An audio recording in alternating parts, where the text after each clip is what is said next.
What's the deal, my people? You know it is a Don, Tony Teflon. I am back at you with another video. And I am here once again talking about from season 4. I'm sorry that I'm a little late. I know that I am. Usually I try to be on time for all y'all. And I'm sorry that if you had to wait and everything else, that's something I do not want you to do. It's something I try not to happen. But I had to handle something real quick. But it's handled. And I am here. We're going to talk about from season 4. Where's that mug at? Hold on. Where's my mug? Hold on. You're absolutely correct. Hold on.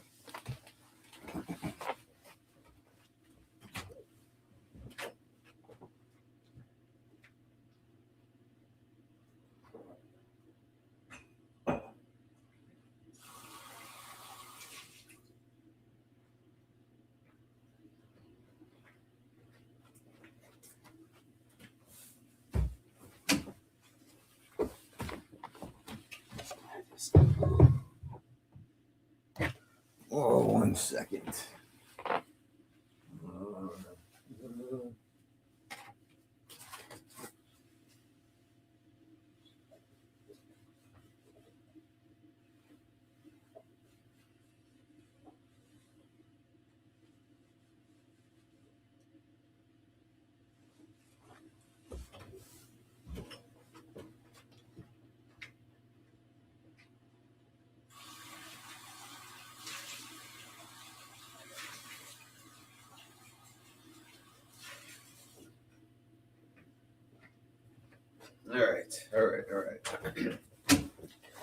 All right.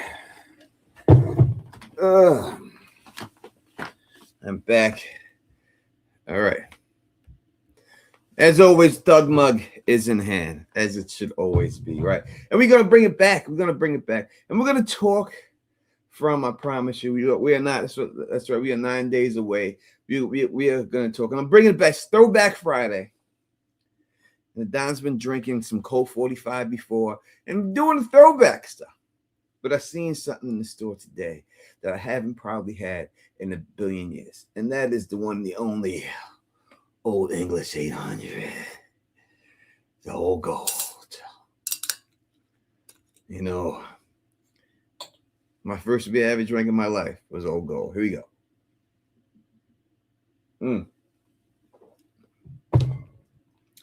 Tastes exactly the same.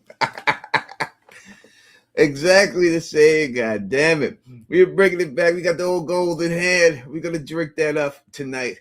We're going to rock with you. You know what I mean? We're doing it in the Queens, New York style. All right, like we always do. So let's say what up to the people who are here joining us, and then we'll get right into the video and start talking about this show. Let's say who we got here. We got a girl Carla, all the way from Australia, saying what up. We got Firmly Theory in the building, rocking with us. It went too fast. I'll put it up there. We got Shannon Sense in the building, rocking with us. I don't know if I've ever seen you before, Shannon Sense. So welcome. Appreciate you being here. We got Chocolate Thunder up in the building, rocking with us. We got RJ's up in. Again, from Lee Theory. I missed you. There you go. Let's repping. We used to drink that in the UK. They had that in the UK. Oh, we grow up now. Don't do that. Now we gonna do it. We're bringing it back. This for the night. And so what up, RC? Oh, what's going on, Katie? What is going on with you? CFH072. I didn't say your name, so let me make sure I say it right now. You know what I mean? I have seen you. I'm sorry if I have seen you. I'm sorry. Our Red Lipstick Club in the building, rocking with us. Allison is in the building, rocking with us. Kimberly is in the building, rocking with us right now. We have a bunch of people here. Make sure you hit that thumbs up for your boy. I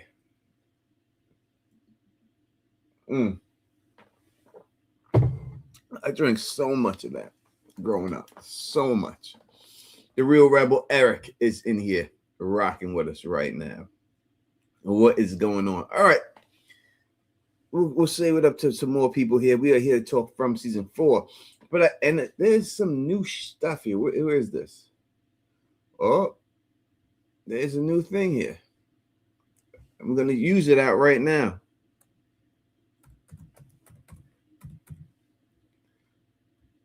And this is what we're going to talk about.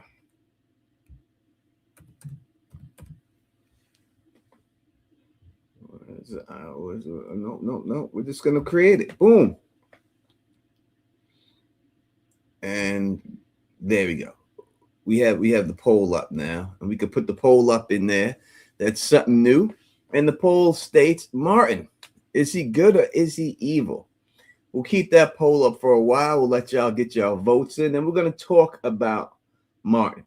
We're going to talk about his character, because I do believe, though he wasn't in there for a very long time, it is very relevant what he says. It's very relevant what he has about. And I think we need to figure out what's going on with Martin in order to figure out everything else that's going on in this thing. And I like this new feature to have the polls right up in there and all that good stuff. What up to all my familia out there? I really appreciate y'all coming out here and rocking with me. I really do. I don't know if I say it enough, or if it really comes across that I really appreciate it. I 100% do. Got a lot of stuff that goes on. I go to funeral tomorrow, and so this gives me a little bit of a time just to chill and stuff and everything else. I see everyone's voting in the live chat, but I think you can vote on the poll too, right? Do you put it in the live chat? That's how it comes across. I don't know. Maybe it does. Maybe that's how it is. I'm not sure, but just keep voting the way. Maybe you put it in on live chat and it comes across there. You know what I mean? Maybe that is what it is. And if it is, then that's what I've never used it before. So we don't know. First time. All right. Let's talk about Martin. All right. And see exactly what's going on. Let's try to figure this out. Now, some people are saying neither. Some people are saying good, some saying bad. Maybe we can come to some type of consensus by the time this video is all over. All right. We get introduced to Martin how? Boyd. Boyd is the one who introduces us to him, right? That's the first time that we as an audience get to see Martin. And he's chained to the wall inside of these ruins. All right. Now we have him in the ruins, chained to the wall. Has some parasites inside of his body. As soon as he transferred these parasites in his body over to Boyd, he automatically drops dead. So I think that we could say that from that situation right there, that the parasites were the things that are keeping him alive, right? He wanted to die. He said he wanted to die. He wanted Boyd to kill him. Whatever he was going through was so bad that he wanted to die on the spot. He wanted to be killed, right? And it has been going on. When he talked about what's going on, he talked about it going on there for a long time. He stopped counting the days. He stopped counting the months. He's been there for years. He's been chained up there for years. But how did Martin get put there? And I think we have an answer of exactly how he got there, how everything was there. So let's see. We go here to this, and let's go that, and I say we throw that up real quick. You get trapped. That's when they get you. Ooh. That is the important thing. One of the important things, but one of the most important things. Sometimes you get trapped. That's when they get you. Who? Boyd answers quickly with who. Who gets you? And he's talking about the faraway tree. And he's saying right in the faraway tree, you get trapped. Sometimes you get trapped. And that's when they get you. So when we hear they, then we know it's not just the man in yellow, because he said that's when he gets you. They is a group of people. So it is multiple people here that he is referring to. We also hear him refer to the monsters are, Debbie's like, he didn't answer any of Boyd's questions. I'm going to say he didn't answer.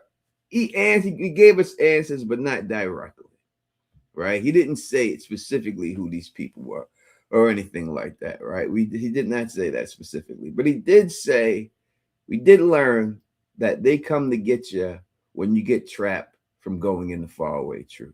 We did learn that it's multiple people. It's not me. He says they are coming back. You have to get out of here because they are coming back, right? So we know that there's multiple people that are in control of this thing, and they are coming back. They were coming back there to that spot where Boyd was at. Now, we got to look at how Boyd wound up there. Well, Boyd wound up there. He was getting close to the lighthouse. He was about to get to the lighthouse. That's when the storm hit out of nowhere, right? So we have to figure that the storm itself wasn't just to prevent the antenna from blowing over, but the storm was also there to prevent Boyd from getting to the lighthouse. Why didn't they want Boyd in that lighthouse? When we looked at the lighthouse and we seen Tabitha in the lighthouse, it didn't seem to be anything out of whack that if you get there, you find something out and you need to find something out, and that's what it is. It didn't seem to be like that when it was all said and done. It just seemed like they did not want him in that lighthouse. Why wouldn't they want him in that lighthouse? And then the boy in white shows up. All right. Now, the boy in white at this time is just talking mentally, right? So that's a power that I think that people don't actually talk about. What's going on, Doug Hugh? Appreciate you coming in here, rocking with us as always. People don't appreciate with the boy in white, right? The boy in white has the ability to talk to people in their mind. Some people, because we see him come out with his mouth talking. But Sarah, when she talks to Sarah, he specifically just talks to Sarah in her head, as a voice in her head. Even though he's physically standing there, he doesn't use his lips. He's able to communicate in Sarah's head. Now, Sarah's hearing a lot of voices in her head. And she did not seem that she was, when she heard the boy in white, it didn't seem like she was shocked to hear this voice. Not at all. Because she just took it and she heard the voice, and then she did everything that the voice told her to do. The boy in white, the voice in her head. He pointed to the tree and he said, "This place is angry. You're right." So we just agreed. This place is angry. Go inside the tree, you'll be safe. Sarah tells Boyd this, which leads Boyd to go inside the tree to be safe. But was he safe? Was he safe? Did the boy in white bring him to safety? We just heard Martin say that when you go inside of the faraway tree, sometimes you get trapped. That's when they get you. Ooh. And apparently when I looked at it, it seemed that Boyd was trapped. Boyd was trapped down there. He was led to that spot from the boy in white, but he was trapped there. Trapped. If the rope didn't get thrown to him, there was no escape for him. So did the boy in white bring him there? No, he was going there to get him trapped so that he could get trapped. But then Boyd winds up getting away. But was that the plan? The plan was to get him trapped. Was that what they were trying to do? To get Boyd stuck. So we'll continue with the story. We also find out that Julie comes, she story walks. When she comes through story walking, Mariel and them are chained to the wall. Martin knows her already by first name. Says, "Julie, he needs the rope." And she's like, "What? How do you know my name?" "He needs the rope. Throw the rope." So Julie drops the rope down the board. All right. It's basically Julie's. Then she walks off past the music box, where the music box location was. And we know the music box location was there because that's where Sarah said that it was, and that's where Boyd actually found it. Julie goes off into the tunnels. And while she's in the tunnel, she hears Victor. She hears her mother. And that's where Julie wakes up. Boyd eventually does come up out on this rope. He uses this rope to pull himself out. When he pulls himself out, he sees Martin there. Martin's chained to the wall. But when Martin is chained to the wall, there are nothing but skeletons there. All right? This distinction here. And we have to look at these distinctions. When Julie came through, it was them on the wall. But when Boyd came out, it was skeletons. Now, a lot of people in the fandom and all of us, we assume they were other people like Martin. There were other people being experimented on. And that's who Skeleton was. Now, it takes a long time for a body to decompose and become a skeleton like that. That's not something that happens instantly. All right? But why don't we ever just think about maybe that was their bodies? Maybe that was Julie, Marielle, and Randall. And it had already bad things had already happened to them, and they had already been dead in there. If it was already them there, then it would make sense that Martin knows who Julie is, because he would have been locked up next to her. But Julie did seem like she didn't know who he was. At least that Julie. And I think that's what you have to look at. These seem like two different, though they seem the same, it seems like there are two different parallel universes in this thing. Julie goes through one, Boyd goes through one. In Boyd's timeline or universe, the people chained up have died. In Julie's timeline, the people ain't dead yet. It's her, Marielle, and Randall. And Phil is in the background. I see him.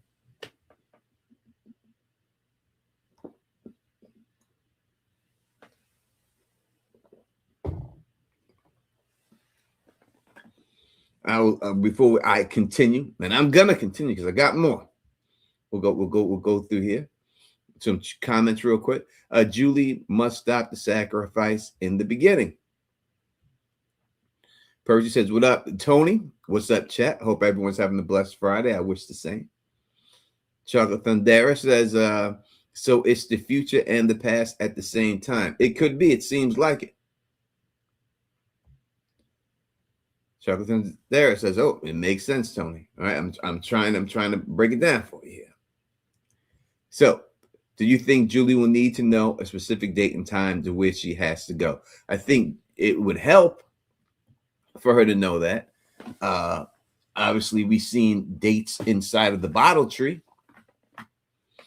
Inside the bottles in the bottle tree, they could easily be some type of code that if she has a date in her hand, that she can go to that timeline. Doug Hughes says, "I just worked with the actor who plays Martin in the Canadian series a few months ago, and I was looking at him and thinking, where do I know you?" That's funny. That is funny. We have The Real Rebel. It's the Truman Show meets Back to the Future. Quite possibly can be. All right, we'll continue on from this. So let's go on from this whole situation. Boyd then tries to free Martin. Our Boyd is trying to free Martin. He finds out a couple of things about Martin. Number one, that he's a Marine. I don't think that's a fact, a little fact. They could have made him anything else. They could have made him a Boy Scout. They could have made him a post office man like Cliff Clavin. He could have had anything. But instead he was a Marine. It means he worked for the government. He worked for the government. And Boyd says to him, "Leave no man behind," right? That's the motto. That's not the motto that he used for Randall, though, Boyd, right? Leave no man behind. He left Randall's ass behind, right? But that was what he said there. Martin then, all of a sudden, has some type of claws similar to the monsters, I would say. You know, little long nails. Those nails are a little bit longer than a normal person. Scratches Boyd. And when he does, says, "My blood is your blood." And inside of him transfers these worms. All right. After this, boy uses a torch. He finds his way out. He leaves the place, but when he goes to another place, back to his timeline, the place he's been to is ruins. Right. So when Boyd was there, it was fully built. Torches on the wall. Everything was fully built. Boyd leaves, it's in ruins. So obviously, we can see from this that he did not leave the same place at the same exact time, or it would have been ruins or fully built at the time. All right. So this is a piece of place that was stuck in time. Here. Boyd goes back and eventually kills Smile Monster with this blood. These parasites go into Smile Monster and wipe him out. Monsters look at him. They don't know what's going on. They never seen nothing like it. They don't attack no one. They just stare at him. But then we have to go back when we look at this situation. We got to look at Sarah. All right? Boyd's trying to find the music box. He enlists the help of Sarah and Kenny. They go out towards the room. This is when Sarah says, when Boyd says that, so what are we talking about? A little boy running through a magical forest? And then Sarah says, well, I don't think he's a boy. You just say it just to say it. She goes, I don't think he's a boy. I didn't think it. I just don't think he's a boy. That's just something. It's not nothing just to bring up, but she did bring it up. She said, I don't think he's a boy. Then she says, she starts looking for the box. She goes, it's right here. I can see it. It's right here. She's on her hands and knees. But it's not there. Not in that timeline. It's in the old timeline where Boyd left. He goes right there. She puts her hands over her head. She says, Julie. She hears Julie. She says, Julie. And then she also says, it's laughing at you. Basically, it's gigging on you for allowing it to release in the town. You released it in the town. It said it felt good to touch Kenny's arm. It felt good. He loved it. Touch Kenny's arm. He was all about that life. Touching on his arm and stuff. All right? So when we put together what it was, what was it?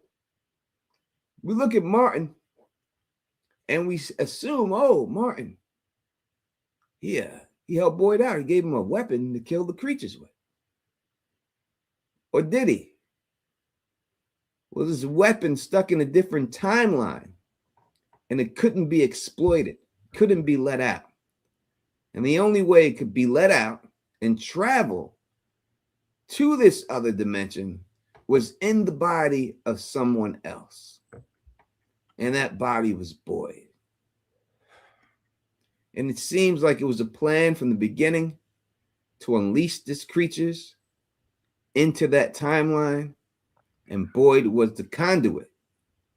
And if that is the case, then Martin is guilty of doing it. What's going on, Phil? Not too much. And I think an even alternative to that is Martin could have released that just to give it to Boyd, because what was the end product of all of that? Smiley was rebirthed. We don't know how he's different, but he could have been, it could be something like Alan the Alien. Every time you kill him, he like comes back a little bit stronger with like a new feature. You know, Smiley might have some new feature now that he's reborn. That might have all been a plan.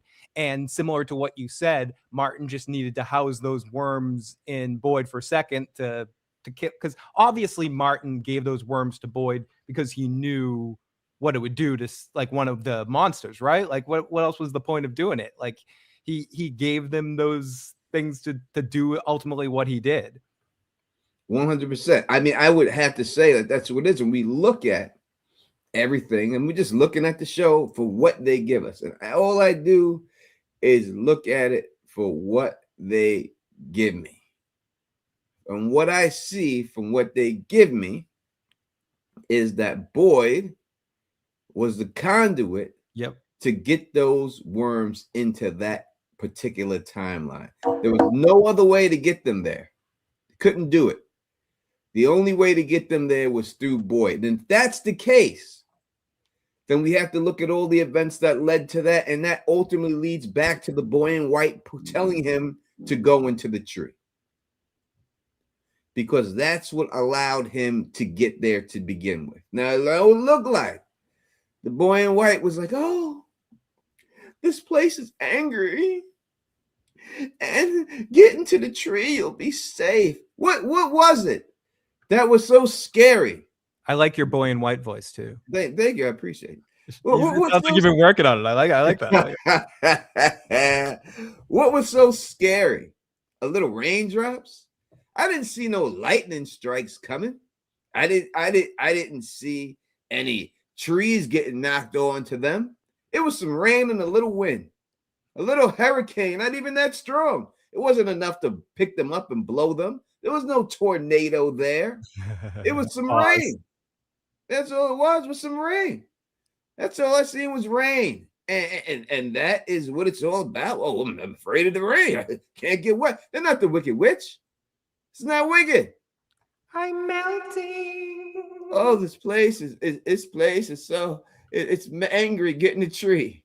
Fuck the tree. On my head. I would have said, let's get into the goddamn stone structure. That's where we're going to be safe. In that, not inside no goddamn tree.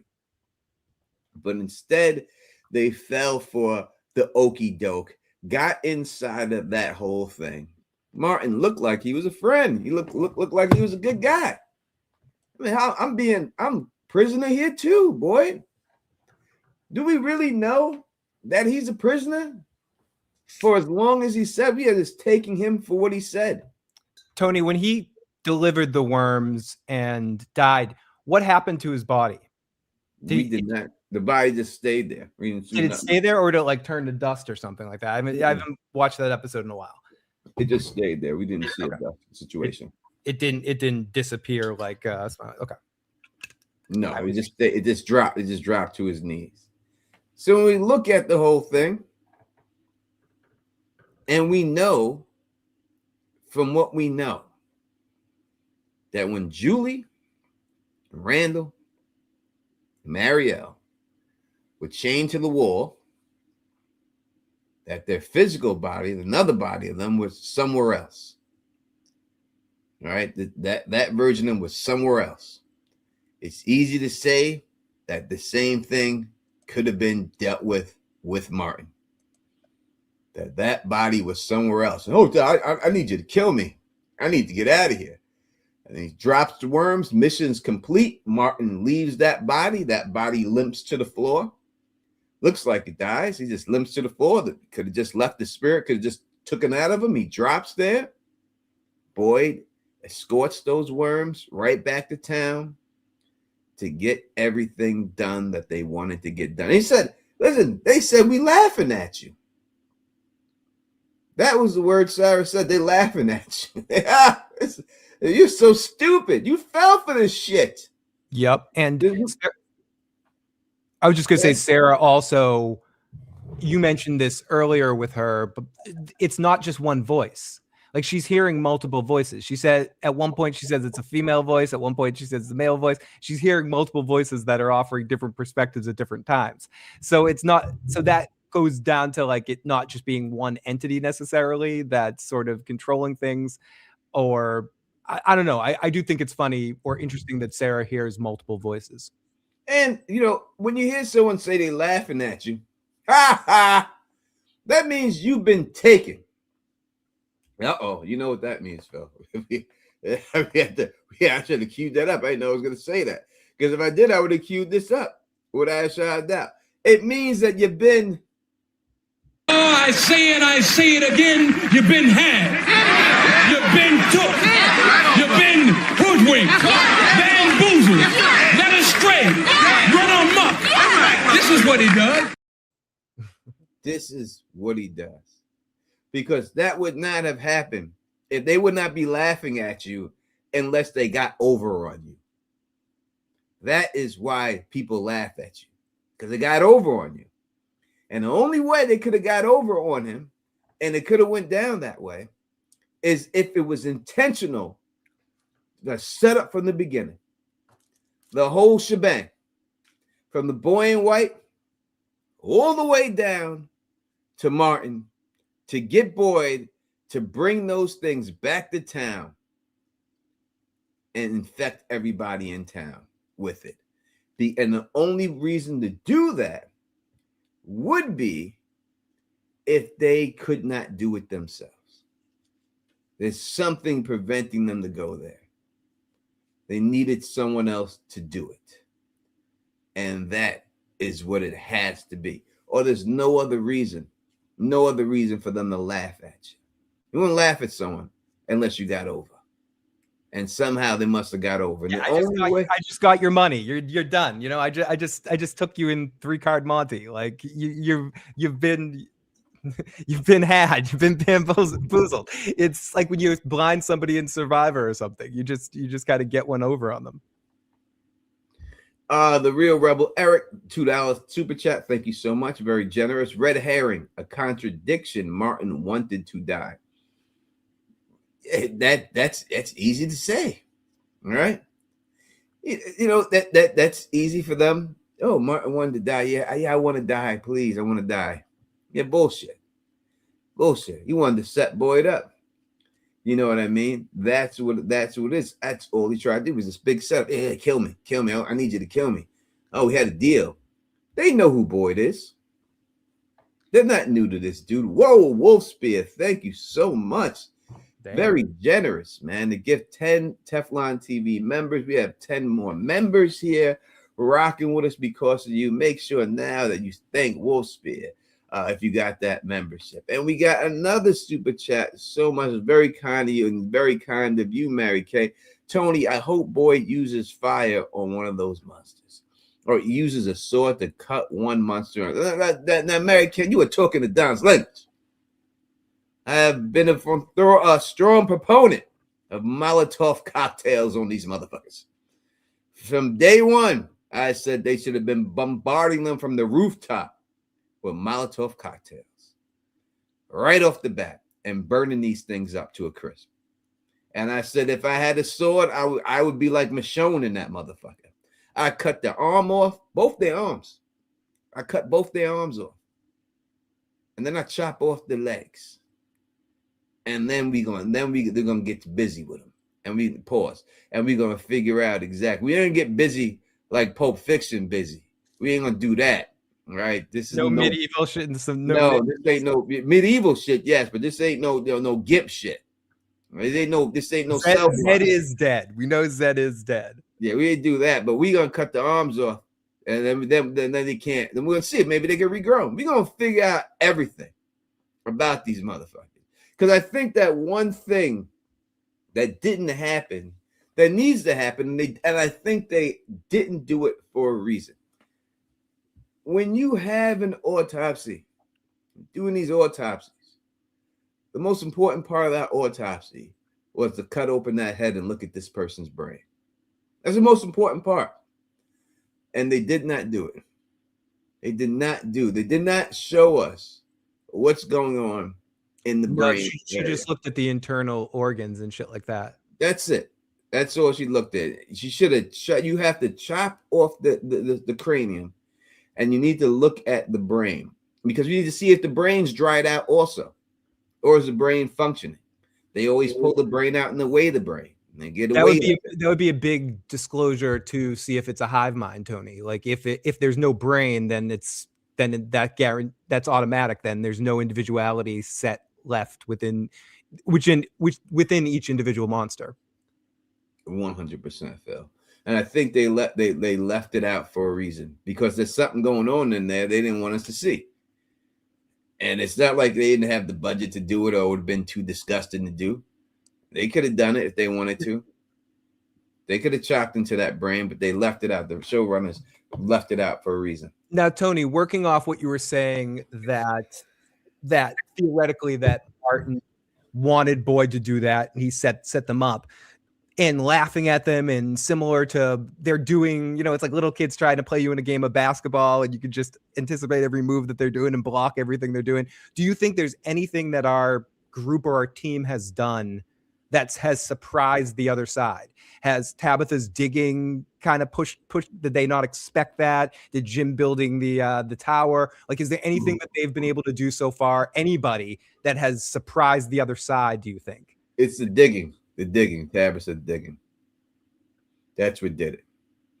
And that's what sort of ultimately killed Jim in that particular one. Yes, that was it. They could have just blew that off like they did with the storm, and that would have been the end of it, like they did, real quick. They could have just blown up the light bulbs and blown up everything and got rid of the power and made people afraid, just like they did. Do you think Julie's story, as Shannon says, do you think Julie's story walking is unexpected and the digging up? Yep. I mean, I don't, because Martin seemed like he expected her to come to get that rope down there. Because what if she didn't come? How was he going to get that? Was he going to just take his arm, slip him through, throw it down there, then go back up in there? Mm-hmm. You know what I mean? Because let me explain something. See, and this is to all y'all supernatural people out there. All right, and I'll put this. This will be in. I'll probably drop a video, and it'll be in that video too. And but let me explain it to you. Let me explain to you what From is, not from my perspective or anything, but just what we look at when we enter this land of From. Right? What do they want you to believe? What do all the town people believe? They believe that some mystical creatures come out every night, and when they come out at night from the woods, we have no idea where they're coming from. Right? We have no idea where they're coming from. They're just coming out of nowhere, out of the mist. These mystical creatures come out of the mist, and they chase you and they walk you down, and we're only safe in these houses, and they come out every night. Can't leave when the sun sets. That is what the belief was. That's what everybody thought. That is what they sold us on. Until what? Until Tabitha dug that hole, and holy shit, there ain't no mystical creatures appearing out of the fog. The little dirty motherfuckers sleeping underneath the town the whole day. So that whole myth is shattered. They shattered the whole myth of these monsters that come out at night out of nowhere. They ain't come out of nowhere. They live underground like the goddamn Morlocks. All right. And they sleep during the day. You know, I never heard of monsters sleeping in the daytime. It's taking cat naps and shit. You know, we don't hear about that shit, right? But that's what they wanted to sell. That's what they sold all the town people. And then that's why they had to collapse that shit, because they had to keep that myth going. They had to keep that belief going that these are mystical creatures coming out of nowhere. No, they're not. The dirty little fuckers sleeping under the ground. And Tabitha exposed that. And that's why they dropped that house down there so nobody else. Because why not drop the house? Why not let the house stay up and then let them crawl up out of that hole and grab everybody up that way? That would have been more simple. They could have did that. No, they had to cover the myth, because they had a whole myth built and people were scared to go out at night and all this stuff because of this situation. But then once you seen that, you say, wait a second, these motherfuckers in a hole. They ain't appearing out of thin air coming from the mist, these mystical creatures. They're just motherfuckers hanging out there in the hole. And that's all they're doing. Thank you, Shay Shay. And it says, hello, Don and Phil. I was wondering, why didn't Martin just put the worms in Julie and she take them back? I don't think she was close enough to him to do it. Right? And again, it's two different timelines. Right at that time. When Julie was there, the people were alive on the wall. When Boyd was there, the people were already dead. So it's two different timelines. Julie didn't go up there like Boyd or try to break him out and shit. She kept her distance. she wasn't getting close to that. I'm not touching anything. Yeah, she wasn't getting close to him. Boyd had to go over there. They know Boyd. Boyd's a hero. Got to go save somebody. Got to bust handcuffs open with a rock. Never heard of a rock being able to bust open handcuffs before, but I guess this is a magical rock that was able to do that shit. And busted open. As soon as he did, he scratched his ass and put that shit in there and said, "My blood is your blood." And then we heard the same line when Boyd said it. It was used in a way of to assault somebody. Yeah, as an attack. So why wouldn't that same line mean an assault when Martin did it? It's the same line used the same exact way. They both were assaulting when they used it, and that's when it goes. Yeah, and unless, that. No, I was just gonna say, unless you're in Game of Thrones getting married, when you say my blood is your blood, it's not necessarily a good thing. And if we know how weddings go in Game of Thrones, it's usually not. They did you say it right? My blood is. Did they say my blood is your blood? Isn't that what they say? My blood is your blood. They say his son, you're my sun and stars in the Dothraki wedding. I feel like somewhere there's my blood is your blood thing. It sounds good. It does sound like they do say something. I know they say something crazy like that when they wrap the hand together. Some shit like that. Random side note, Tony. Sorry to change the subject, everybody, but Uma Thurman's been announced to return on this next season of Dexter. Yes, I did see that Uma is coming back. That is amazing, and I'm glad that's what it is. Blood of my blood. Thank you, Bob. Thank you, Bob. Blood of my blood is what they say there, and that is correct right there. So yeah, when I look at it, and again, I'm only taking what we hear. That's it. I'm not making stuff up. Sometimes you get trapped. That's when they get you.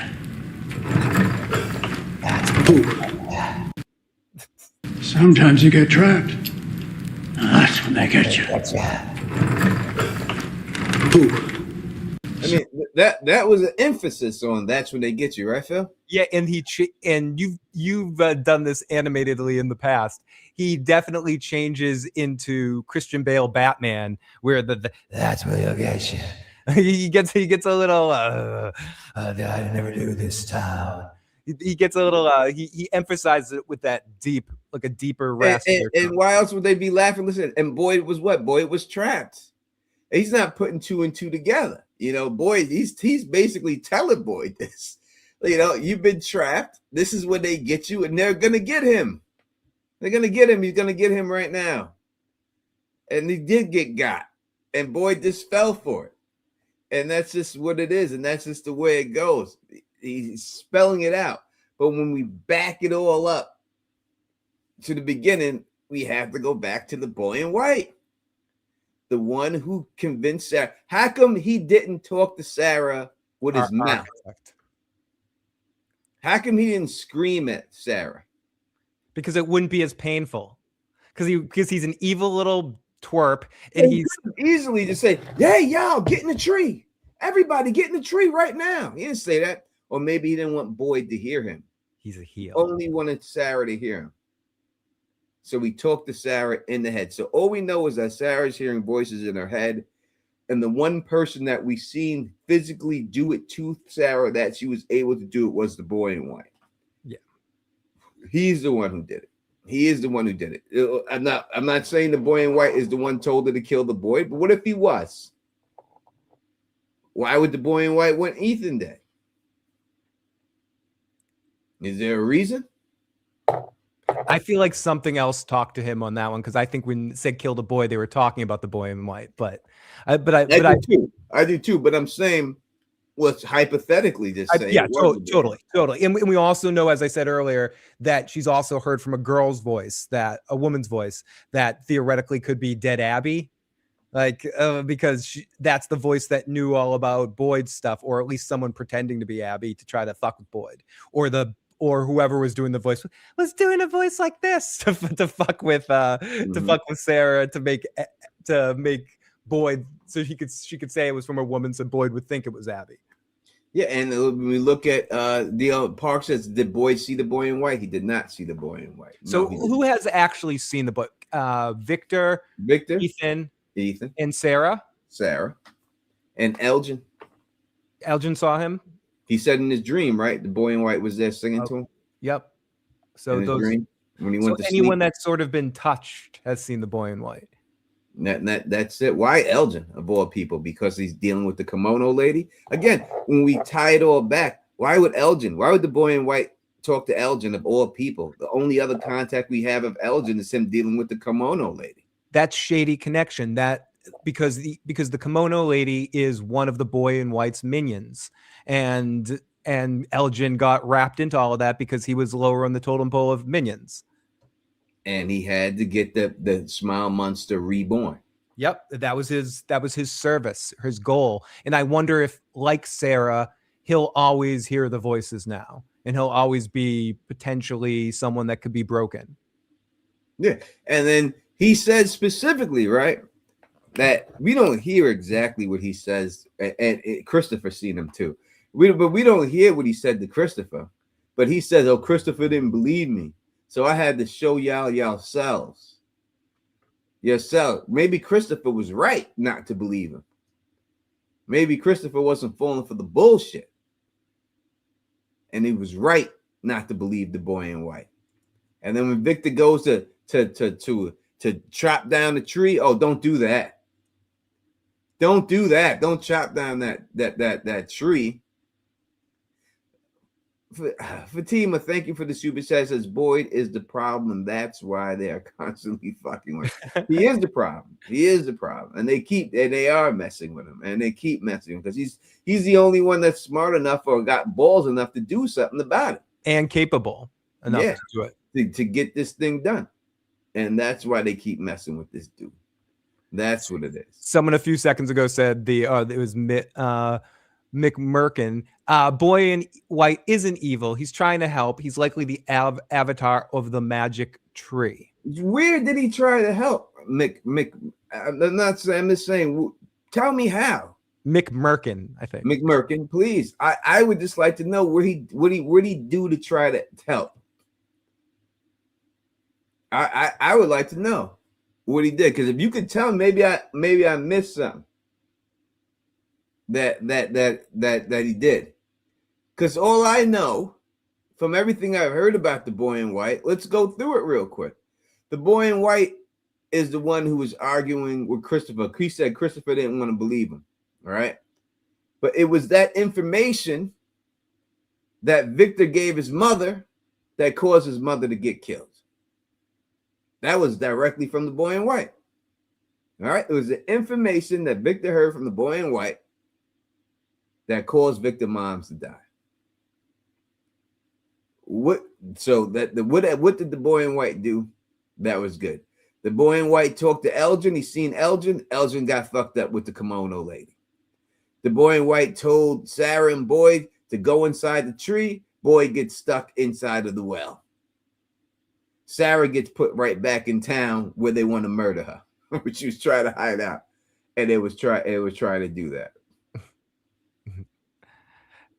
I like Doug trolling people in the live chat. Someone said that they saw a picture of the man in yellow with longer blonde hair, and Doug said he got some highlights. Listen, it seemed to be working for him too. I know it's easy to believe that the boy in white is a good guy because, listen, he's got his little Wimbledon outfit on. He's got his little shorts. Let's look at what the boy in white did. He looks like Paddington Bear. Boy in white pushes Tabitha out of the window. Says this is the only way. I believe he pushed her into a dimension, and which that's why she didn't go splatter when she hit the ground. She went through that. She broke through that plane, and she went to another dimension. She was able to escape that dimension and go into the regular dimension. Why did he do it? What happens from that? Let's go through it. You gotta just keep going through. He shows up in that world. Tabitha looks at him. That boy in white, when you look at that, does not look like the boy in white that we've seen. Did not look like the same boy in white that pushed her out the window. Looked like a different boy in white, if you ask me. Go back and look, you'll see it yourself. She files him in there, and that leads to what? Victor's father eventually coming into this town, coming back in there. That's what it led to, bringing Victor's father back. May Kent, to answer your question, I hope, actually, the person I hope that gets cast on this show is at some point would be Mr. Echo, or as people know him from Oz, Adebisi, just to get a third show of those guys working together. And I think he could fit into this universe being somebody arriving to town or something. And I feel like we didn't get the conclosure of the Mr. Echo story on Lost because he wasn't having a fun time living in Hawaii. So they wrote him off earlier than he had to be. So I would love to see, I'm not going to try to kill his name right now, but I'd love to see Adebisi cast on the show. That'd be amazing.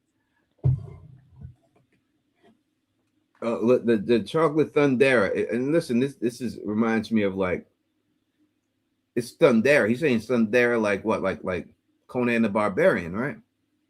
That's what he's using it for, or is he saying Thundera like the Thundercats Thundera? It's one of them. He says when he helped Victor and Julie in the woods, he had them go through a tree. When did he help Victor and Julie in the woods? I don't understand. Victor and Julie were never in the woods.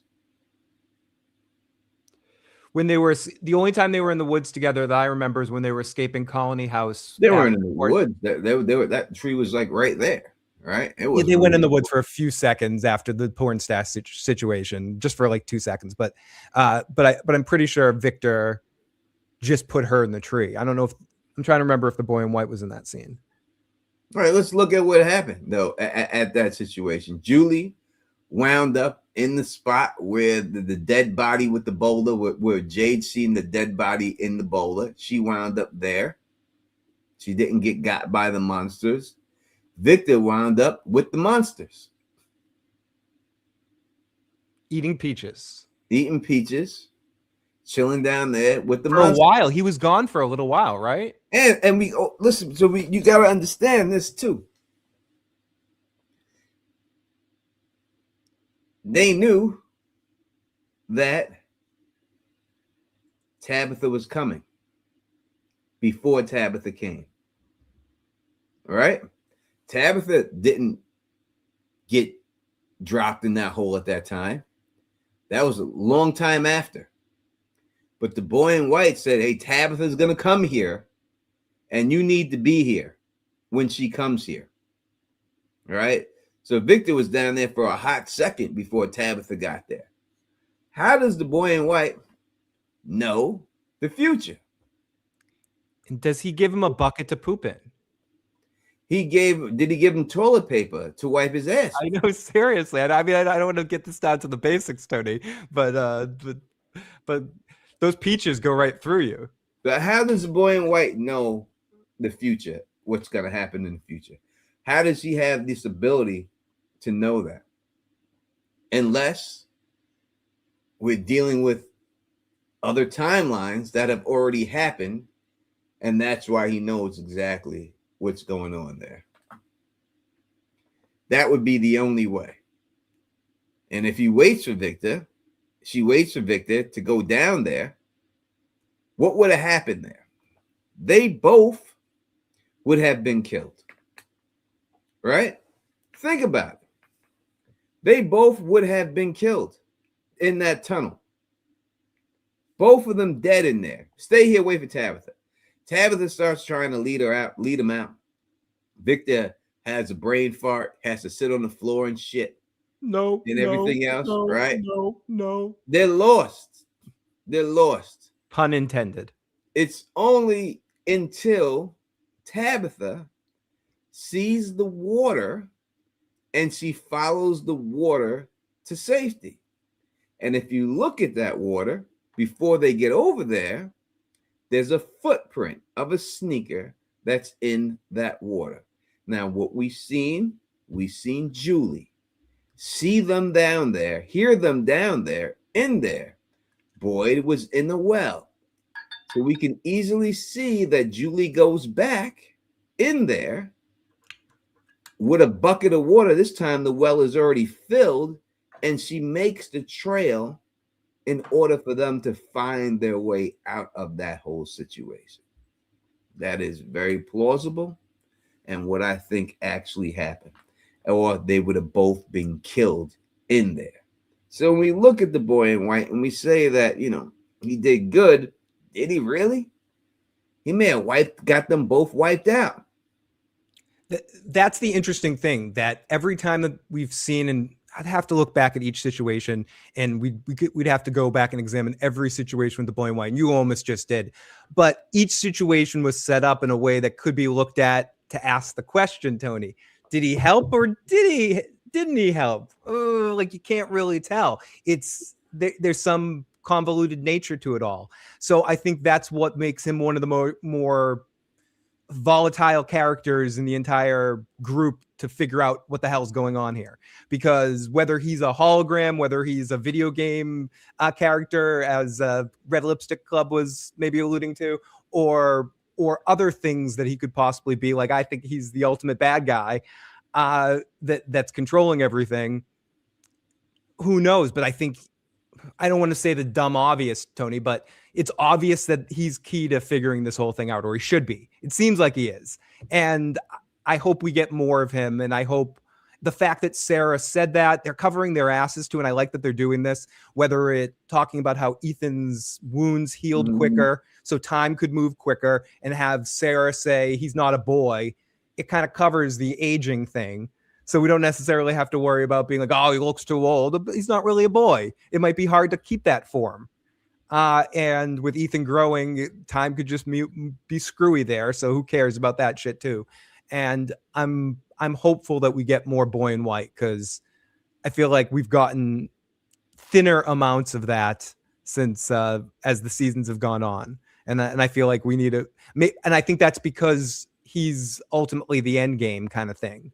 So they can't get to him until we start getting to really solving things, because once we learn more about him, we'll learn too much, Tony. You know, like, there's certain characters they have to kind of like keep out of focus, like on Breaking Bad, Hank, but no spoilers, Hank couldn't find out too much because that had to be hanging out through the whole series to add that stuff. Anyways. If the poll is over, listen, only 14 people voted with over. It's a different kind of voting in the live chat. Well, let's do a second one to ask if the boy in white is evil or good. All right. How is it different, Phil? Because it's not doing it through, like, it's doing it through StreamYard, not YouTube. So they can't see it. They don't see it as a poll in the live chat. They only see the thing on the live screen. Whereas if you do it on YouTube, it actually puts the poll in the live chat. This way, they need to know, if you want to vote on this poll, this question, put a 1 in the live chat if you think this, or a 2 if you, instead of, like, if you make a YouTube poll, it actually, you know, you've seen it. It just they have to put 1 or 2 in the chat in order for it to go to there. Yes. All right. Yes. So I just think people didn't know how to vote last time because it's new. Okay. Is the boy in white? It's a new feature. I'll play some moving around music.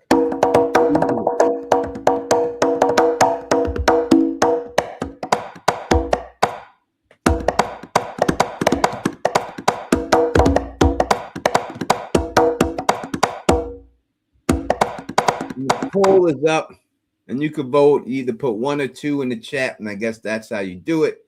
And if you want to call us in to hear from, we'd love to hear from you. We'll put the number in the chat so that you can call us up and we can hear from you.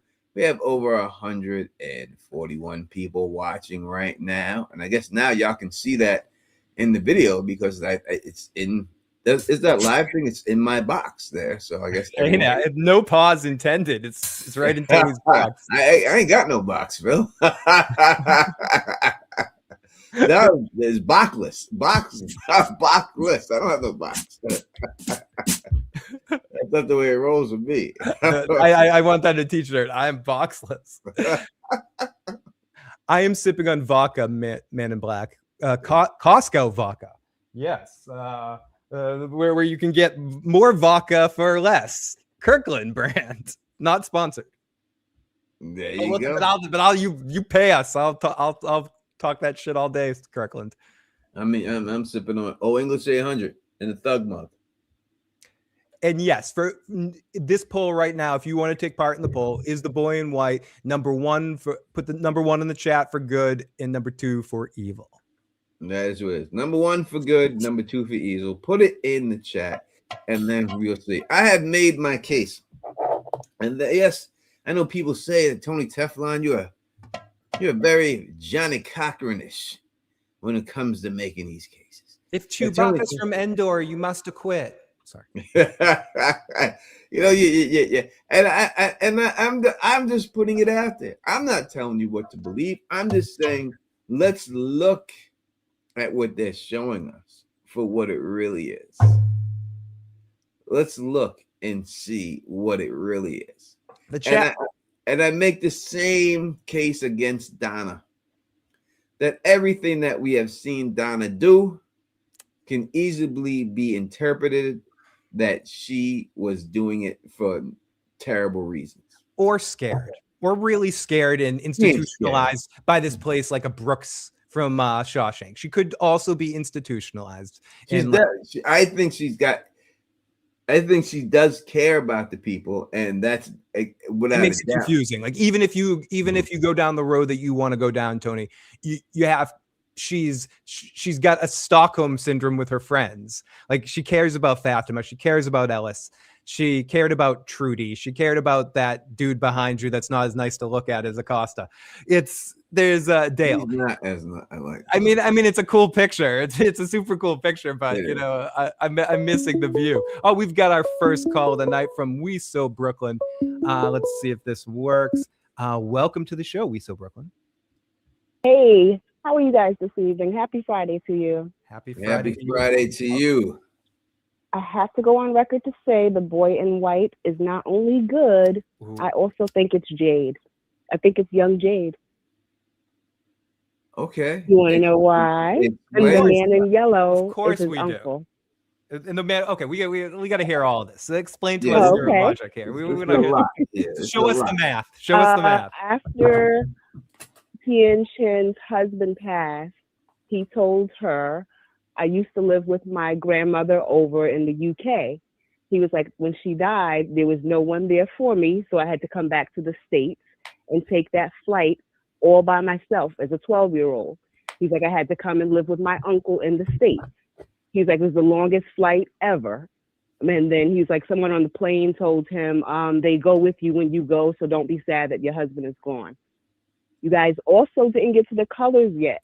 By the colors, I could tell you who's going to be next to die, but I'm not going to spoil it for everybody. But yeah, that's my theory. All right. So you're saying because he said that his uncle or someone died on a plane, that make, I don't understand how he's the boy in white. How does that make him the boy in white? He's the boy in white because his uncle was a scientist. I can't go into all of it because I'll be on here for hours, but I believe he's the boy. Not only is he the boy in white, but when he's when they show the clip of him in the tunnels and they're about to throw him in that water, you guys don't see that small boy with the blue shirt standing behind the monsters there? We do see like a young Jade with curly hair. We do see that. All of this is a cycle. It's not another dimension. It's all a cycle. Now, I haven't deciphered yet if it's a mind manipulation cycle, but they've all been there before. Father Cartry even told her, he was like, you were here before you even crashed. Because she was like, is this real? Gosh, Tabitha asked him, is this real? He was like, you were here before you even crashed. Of course this is real. You all survived the crash. There's so many other little holes that have to fill in, but yeah, that's my theory. All right. I'm gonna need, you're gonna have to come back and throw some more. Yeah, because it's a lot of holes to fill in. I just don't want to take everybody else's time. All right, but you have to come back. I got a lot of answers for you. I want to hear him. I like the tease. I like. Yeah, we're gonna have to hear it. It's a theory with the tease, Tony. I do. Absolutely. And when Tabitha fell out of the lighthouse, she didn't go back to the real world. She went to the bubble at the top of the map. You can literally see the bubble of the town that's a part of this experiment. She didn't go back to the real world. She went right back to the town where they wanted her to go, to bring Victor's father back in there.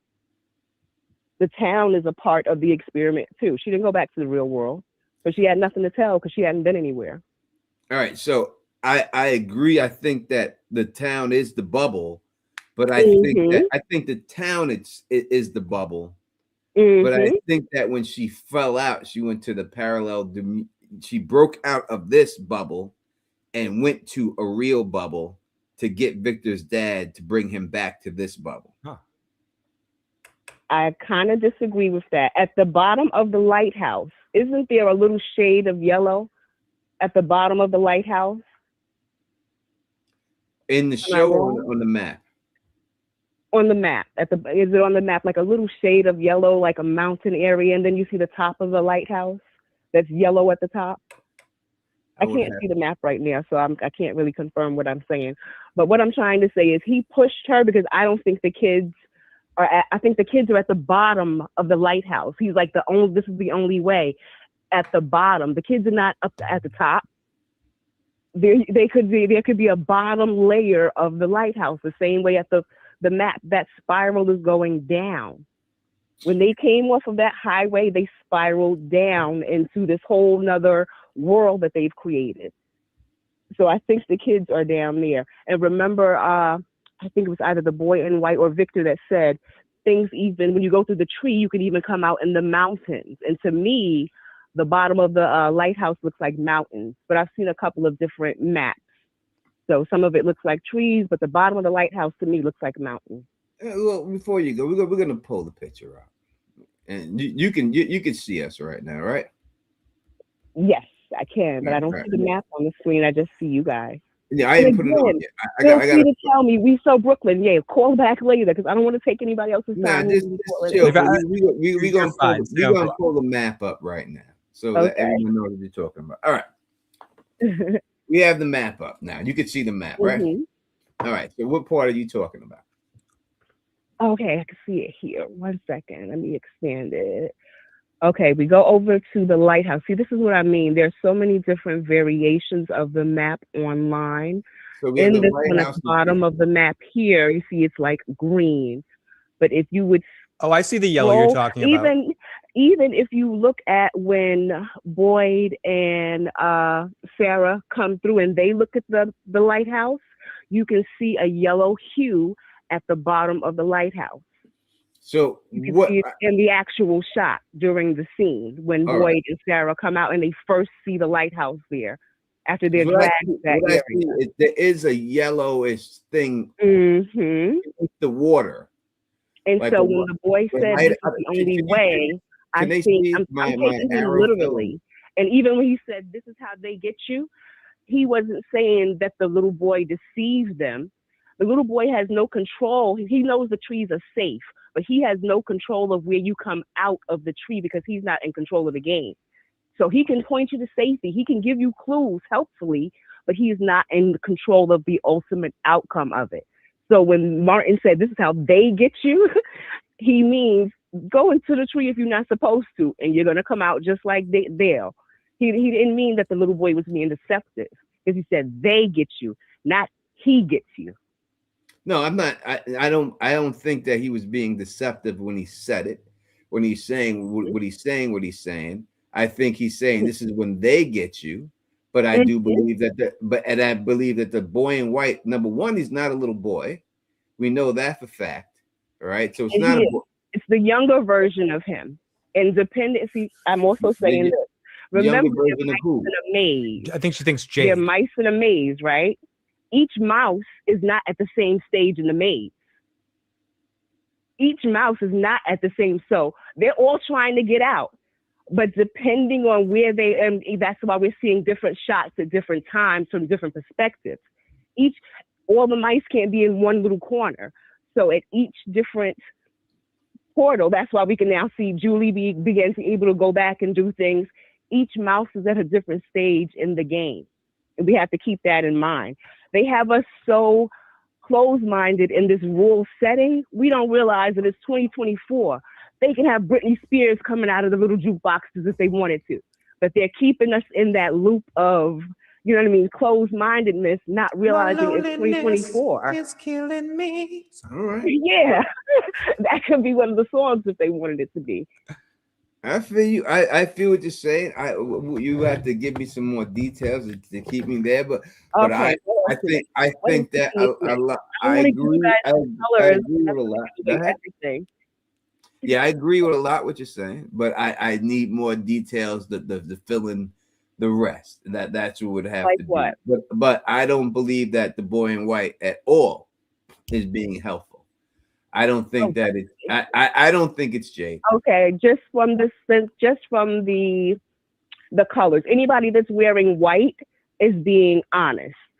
They're really being honest. The darker the blue, the more brave they're being, or they're trying to be brave. The yellow is the deceptive color. Orange and brown. Donna is always in orange brown. She's leading everybody astray. Anytime you see them in orange and brown, there's always confusion or being deceptive or being led astray. What's the other one? Green. Anybody wearing green is right on track with knowledge. They know exactly what they're talking about and they're leading you the right way. Anything with gray, confusion. They're not really sure of what's going on. Watch the colors that each character has on in the scene that they're portraying. So yes, the boy in white is good. I'm telling you, he's just not in control of what's going on. So he can only do so much. All right, all right. And Tien Chen, oh yeah, that's another thing. She died because you can't, just like you said, you have to follow the rules. Tien Chen, once she gave Jade that book, she's the dragon, the keeper of information, not the giver. So she died not to give Void a lesson, because she's the keeper of information. And that book that she gave Jade is a huge clue, but for some reason they just keep showing that one page with the symbols on it.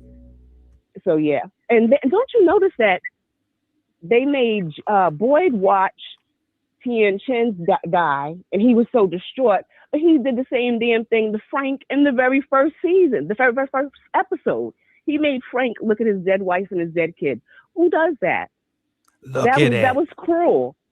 So it was kind of like it was very cruel. But he also did give Frank a talisman and say, "Go live and make whatever life you can make out there," because he didn't want to kill him.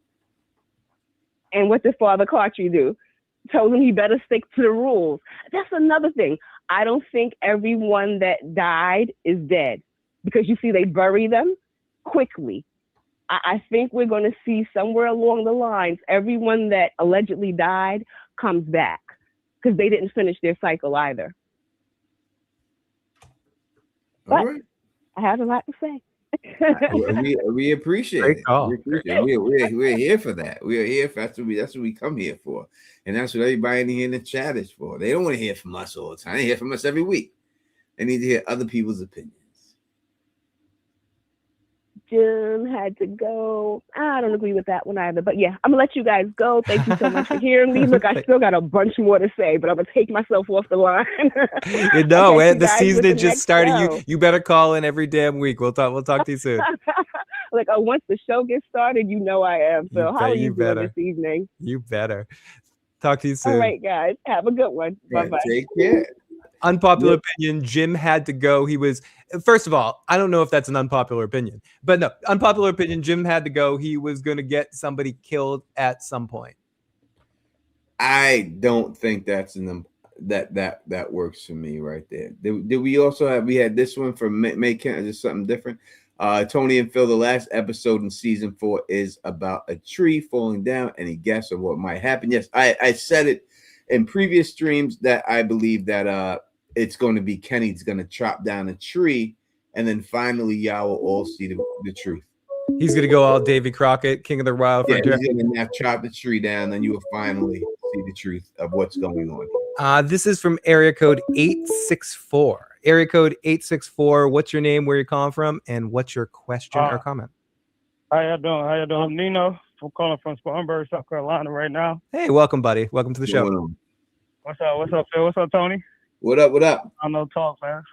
All right, so I got a couple theories. I'm not 100% sure on all of them, but all right, this is where I'll be getting around to.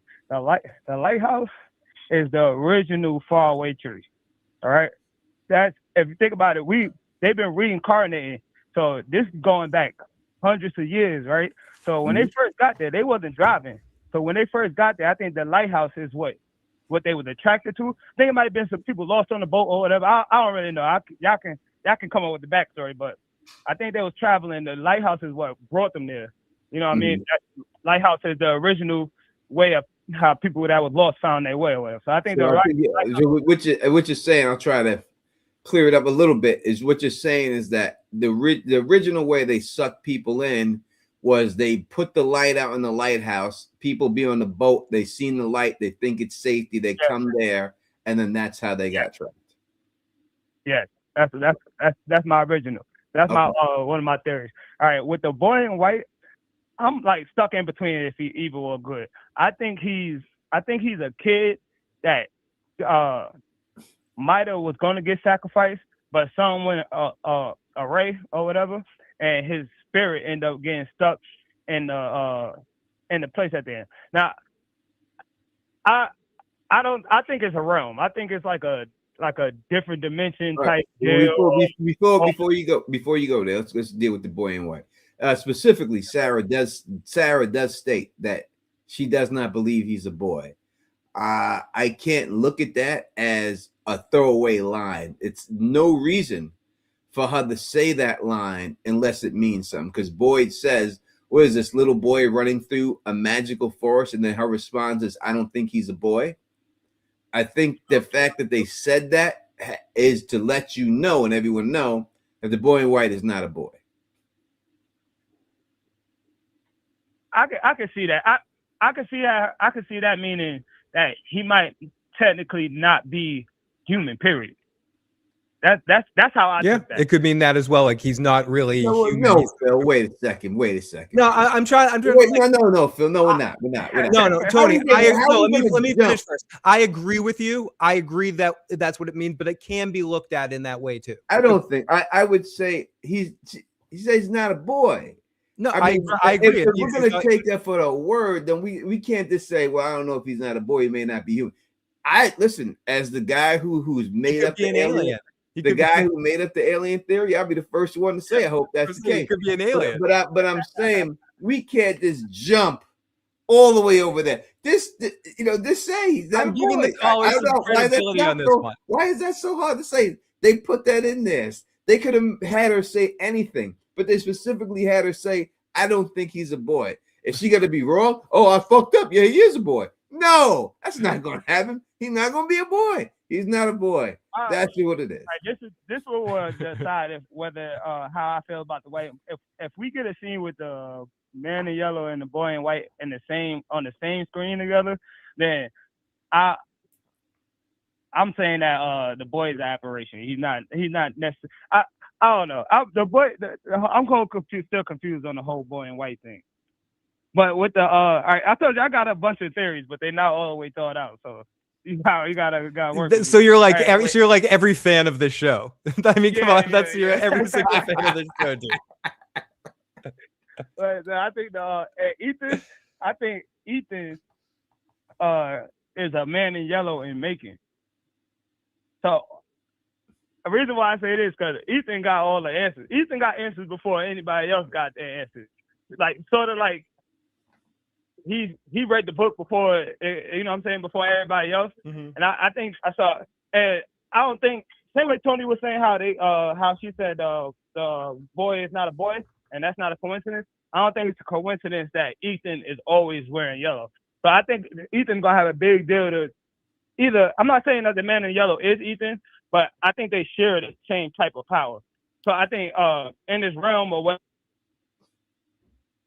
I think we got a little we got you back. Someone else in the chat, just to back your point, someone else, I think it might have been even Carla, said that the boy in white said Ethan wears a lot of yellow. I can't get away from that. I can't get away from that. It's like every time we find, before we started finding out information, we still don't really know anything. But the little bit of things we did find out, it was because of Ethan. So She said yellow meant deception. I think yellow is knowledge. I think the yellow is color for knowledge. And that's like 4 minutes. Like 4 minutes, 3 minutes. Yeah. I think that's why, sorry, I'm at work. I think that's why every time you see. We're having a little bit of connection issues with you right now, but definitely call back later, and Yeah, hopefully don't get fired. Don't get fired. don't get fired. We hope your night of work goes by quicker. Tony, we just got the most amazing phone call too. Please, the person that just called, please call right back in. Area code 916. Please call back. Area code 916. Here it is, ladies and gentlemen. You asked for. She's back. The voice of 916. Welcome back, voice of 916. That's right. You miss me? We did. We were just. Do you know we were talking about you last week? We were talking about you last week. I started. Well, hello, fellas. How have you been? Doing well. Great to hear from you. Better now that we are hearing from you. Well, good. I kind of agree with the caller just before. I don't think. Well, I do agree with you as well, Tony. The boy in white is not a boy. I think he's an entity like the man in yellow. But when we talk about whether the boy in white is good or evil, I don't think he's either. I think we have to approach it from the point of view of looking at what are his motivations. I think he's trapped there too, and he has to put certain things in place before he can leave too. So he's motivating certain actions, but it's not with the intent of good and evil. It's just to get a result in order to get out. What do you think about that? I am never going to disagree with you in my life. Oh, no. Whatever you say, I'm with. What? I was lost in a dreamlike state. What's going on? There's like some hypnosis going on in your voice. I'm never disagreeing with you. If that's what you say it is, I'm rolling with you. I'm yes. Tony, eat the chip. I will eat your chip. Oh my goodness. I did see someone in the chat. They said something about how Ethan was the storyteller, and I can't remember exactly what it said, and that Julie was the person doing the action, and Ethan was the one telling the story, like a narrator. So I don't think he is the boy in white. I don't think that they're related at all. I just think that the boy in white is trying to get out just like everybody else in Fromville. Well, Sarah said that when she heard from the voices, that the voices said that they were trapped there too, and they were trying to get home also. Yeah, I do believe that that's the case. But to be honest, I hadn't thought real deeply about it. I hadn't got into the groove of the show yet. But I did kind of think of that at the spur of the moment and wanted to call and say hello. Well, number one, you're not getting off that easy. You're going to stay for a second. But Doug Hughes, the actor who plays the man in yellow, he says right here in the chat, 916, there's a career in voiceover work just waiting for you. Now, I have told you this, right? Now, I have already told you this, right? I told you this. And then I had Scott McCord, who plays Victor, listen to you. And he said, I thought that was a fake voice. I can't believe that was real. He said, now we have Doug Hughes, another actor, and Scott McCord does voiceover work, right? He's on Paw Patrol, right? And now we have somebody else, another actor, telling you. And I am telling you this again, this is what you should be doing. You are made for voiceover actor, and you're really missing your calling. And I don't know if I could help you in any way. I don't know, like what you need, like an agent, or I would love to just get you that agent so you could do it, because the world needs to hear your voice, and it's there for you. And we'll only take 25%. I don't know. No. I'm kidding. I'm joking. I'm joking. You're so sweet. I do get that a lot about my voice, but it's, to me, it's just my voice. I hear you. I understand that. I 100% understand that. But I really think you should be doing it. There's no doubt about it. And I just really wish. I just want you to really take it serious. I want you to really understand that it's not. When I told you, it's not just me. This is. I think this is what it is. And sometimes people are put places for a reason. And though it is our blessing to hear from you, maybe the reason that you call in and all this is for you to get into this line of work. Well, it's definitely something I'll think about. And thank you, Doug. That's such a compliment, particularly coming from a professional. I appreciate that. But I don't want to take a lot of time. I know other people would like to call as well. So just wanted to say hey, and I'm still out here. Well, you better be. Well, thank you. And we hope we hear from you a lot more now that the season is about to start. All right, Phil. Well, both of you take care. You too. Talk to you soon. That is the voice of 916, who ears must have been ringing. We were playing audio clips from her last week. We did play audio. Listen, and when I say this, I'm not like, I don't just say this. I'm dead ass. Like, I know when I first heard her that she should be doing voiceover work. Oh, like, yeah, absolutely. Easily. Or she needs an agent. Okay, here we go. This person's tried to call in a few times. I'm sorry, we've missed your call. Area code 815. Welcome to the show. Hi, Phil. Hi, Tony. How are you guys? Doing well. Good. Who we speaking to? This is Fatima. What's going on? What's going on, girl? Okay, so this is my theory, how I'm seeing the show. I don't believe that any of these people who come to this town is from technically the real world. I believe that there's no reincarnation. I think that they're inserting these memories from people, and they're sending them into this experiment and having them like just these memories of their life, but that's not really true. That's why they come from all these different places, but they always end up in this town because their memories that they're thinking, oh, I'm from this place, but that's not really true. It's just to confuse them. So I believe like the boy in white is the illusion. Like he's keeping the illusion around the town. And that's why he told Victor, don't cut that tree down, because once the tree comes down, they're going to be able to see what the town really is. I think I told you before that it feels like kind of like the Maze Runner, like how it's like they're inside this experiment, but it's just an illusion. I don't believe that. What was the lady who called? The Brooklyn lady. I don't believe Tabitha really went to the real world either, because that whole thing she did, the way the people were moving in that town, it was a part in the ambulance where the paramedics was right next to her, and then 2 seconds later, he was strapped into the seatbelt, and it was just like a glitch in the Matrix. It was really weird. So I don't believe she went there. I think she did go there to go get Henry, because they need him for some reason in town. And so that was the only reason she was able to go out and grab him. But I don't believe that she went into like the quote unquote real world. I don't even believe it is a real world. I believe that they are doing this experiment to kind of like to save the real world, to figure out how to stop something that has already happened to the actual real world.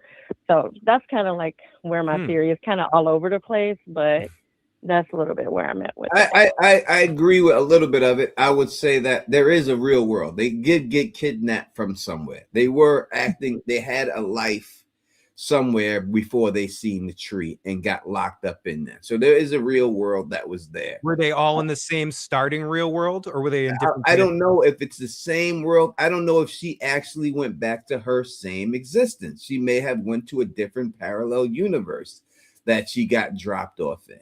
And I believe that this is what it is. I think there's going to be, I'm telling you, there's going to be a parallel universe where Thomas didn't die. And Thomas is going to be alive in one of these universes, that Thomas didn't die. And this is when you deal with the parallel universes, it's usually little things, little decisions that someone makes that they didn't make in that one. And I think there's going to be a one that Thomas didn't die. And maybe Ethan died when he was in the car crash. He didn't survive that car crash. Instead of surviving. Another thing the other day when you were on with Real, and you were talking about her going to Maine. So when she went to the church and I don't know what he was, pastor, whatever, he said, "What was your son's name?" Like, he just knew she had a boy, and she said his name was Thomas. And then they just used that information, I believe, to go and mess with Jim. Like, all of a sudden, the phone started ringing saying, "Hey, this is Thomas." Like, I don't know. It just seemed weird that he asked her that, and then they started messing with Jim in the town. So that whole scene was weird. Like you say, nothing is a throwaway scene in this place. But the boy in white, I don't believe he's there to help anyone. I think he's actually there to try to keep them there. I don't think he's trying to help them get out at all. Yeah, you're right. I agree. Boy, to have a little boy running around in white and he is the hero of this story trying to help is way too cliche. It's just too cliche. I'm gonna say that I have more respect for these writers that they wouldn't do that. You might as well have him licking a lollipop or doing something else just to prove how great a guy he is. You're gonna have him walking around kissing babies. You're gonna have him. I don't believe it. I would think that that's way too cliche to have the man and the little boy in white be the nice kid. But they did do Lost, He's right? definitely not. He's And definitely Lost, not. the But I'm man going in to say black. this, but then I'll let you go. One more thing, and then I'll let you guys go. But the little boy, there was a moment. One, he only talks to people who are vulnerable, right? Sarah, she's vulnerable. Ethan, he's a child. Victor has a slow brain, and then what's the other one? The one Elgin. We know he's just weak. So he only talks to people he can manipulate. And then when Victor was a kid, right after he slaughtered the whole town, he got on that merry-go-round and he kind of did like this little bow. It was just kind of like he did it. Like, it was his doing because he manipulated Victor into going and tell his mom that. Yep. Like, so he took a bow for what he just did. So there's no way this little whatever he is good at all. But that's all I have. Thanks, guys. No, thank you. Appreciate the call as always. Thank you for all the super chats and all donations. We really appreciate it. Tony, I No gotta problem. I gotta disappear for a second. I gotta reset my computer. It looks like something's fucked up here. Give me a second. All right. I will hold it down. I will hold that. Jeez, Phil, go and put me on full mast like that. You roll back a little bit. I don't want to scare anybody or nothing like that. But yeah, I just don't think that it is feasible for the boy in white to be the hero because he's wearing white. I just don't see it. It just wouldn't make sense to me if they did something like that. It would just be very cliche. It wouldn't work. It would have to be a twist. Again, we know he's not a boy.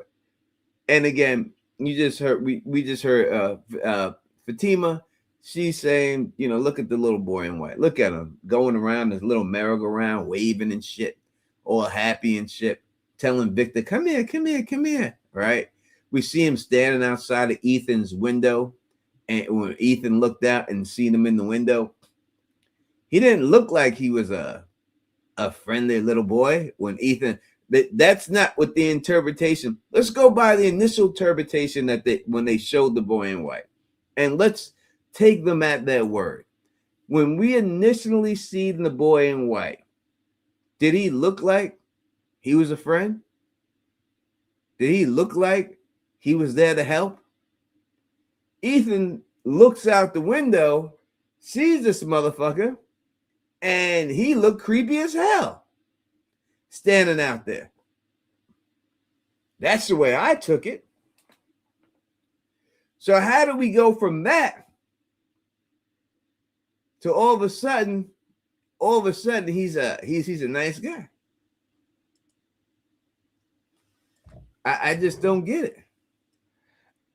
Okay, 914. Feel free to call back. Sorry about this. Someone called while I was away. So 914.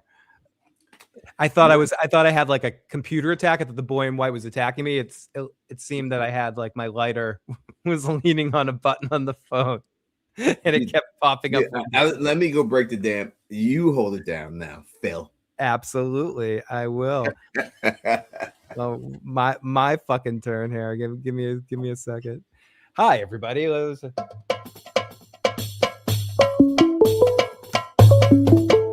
Okay, 914. Welcome to the show. See, right at perfect timing. Welcome back.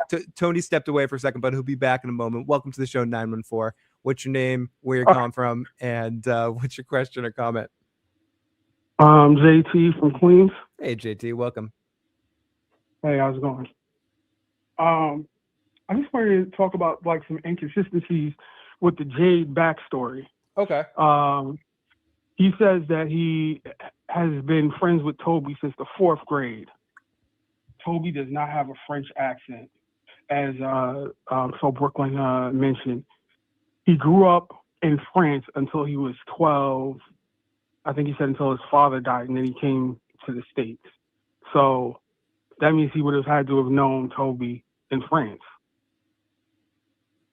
Right. And I mean, unless he was over there in like some sort of summer camp situation or something like that, you know, like it doesn't seem like he grew up around him necessarily. So that is weird, unless he's like a family friend. So that is an inconsistency to a certain extent. Yeah. And in the first season, he's dealing with the book that Ken Shen gave him from the back of the diner. Yeah, looking at the symbol and shit.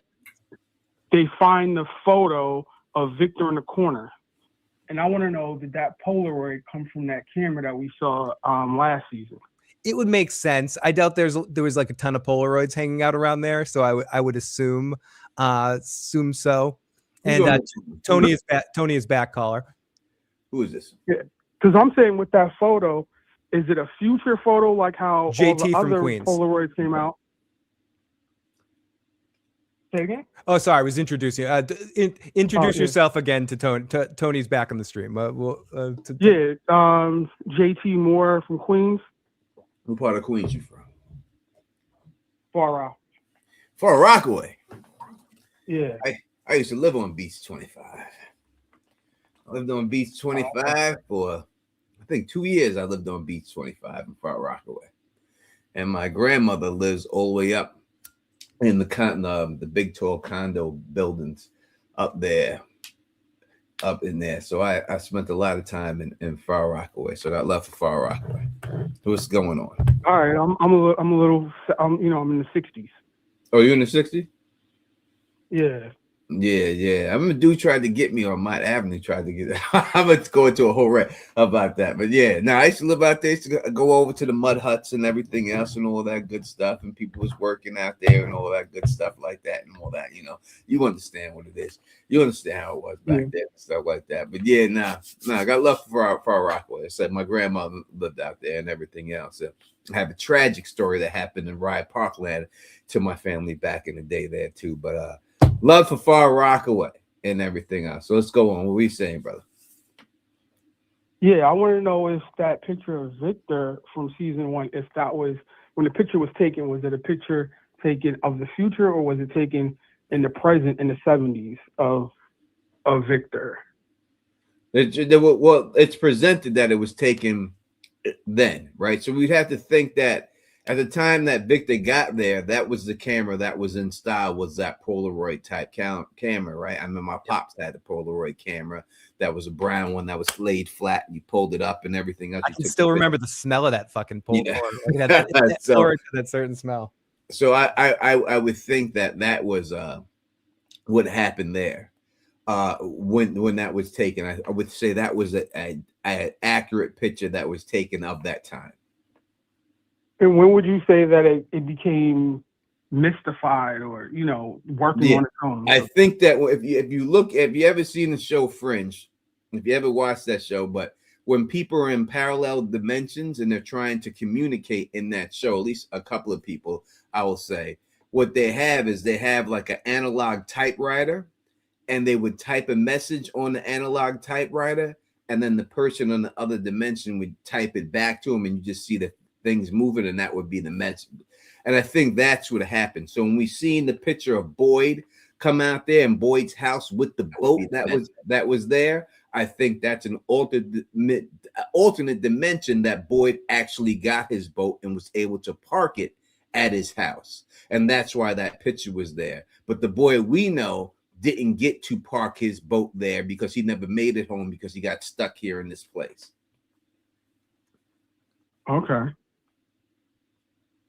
And the last thing is, when we keep looking back at this first episode with the story being told between Julie and Ethan, every time Julie says something, Tabitha comes in and rewrites the stories.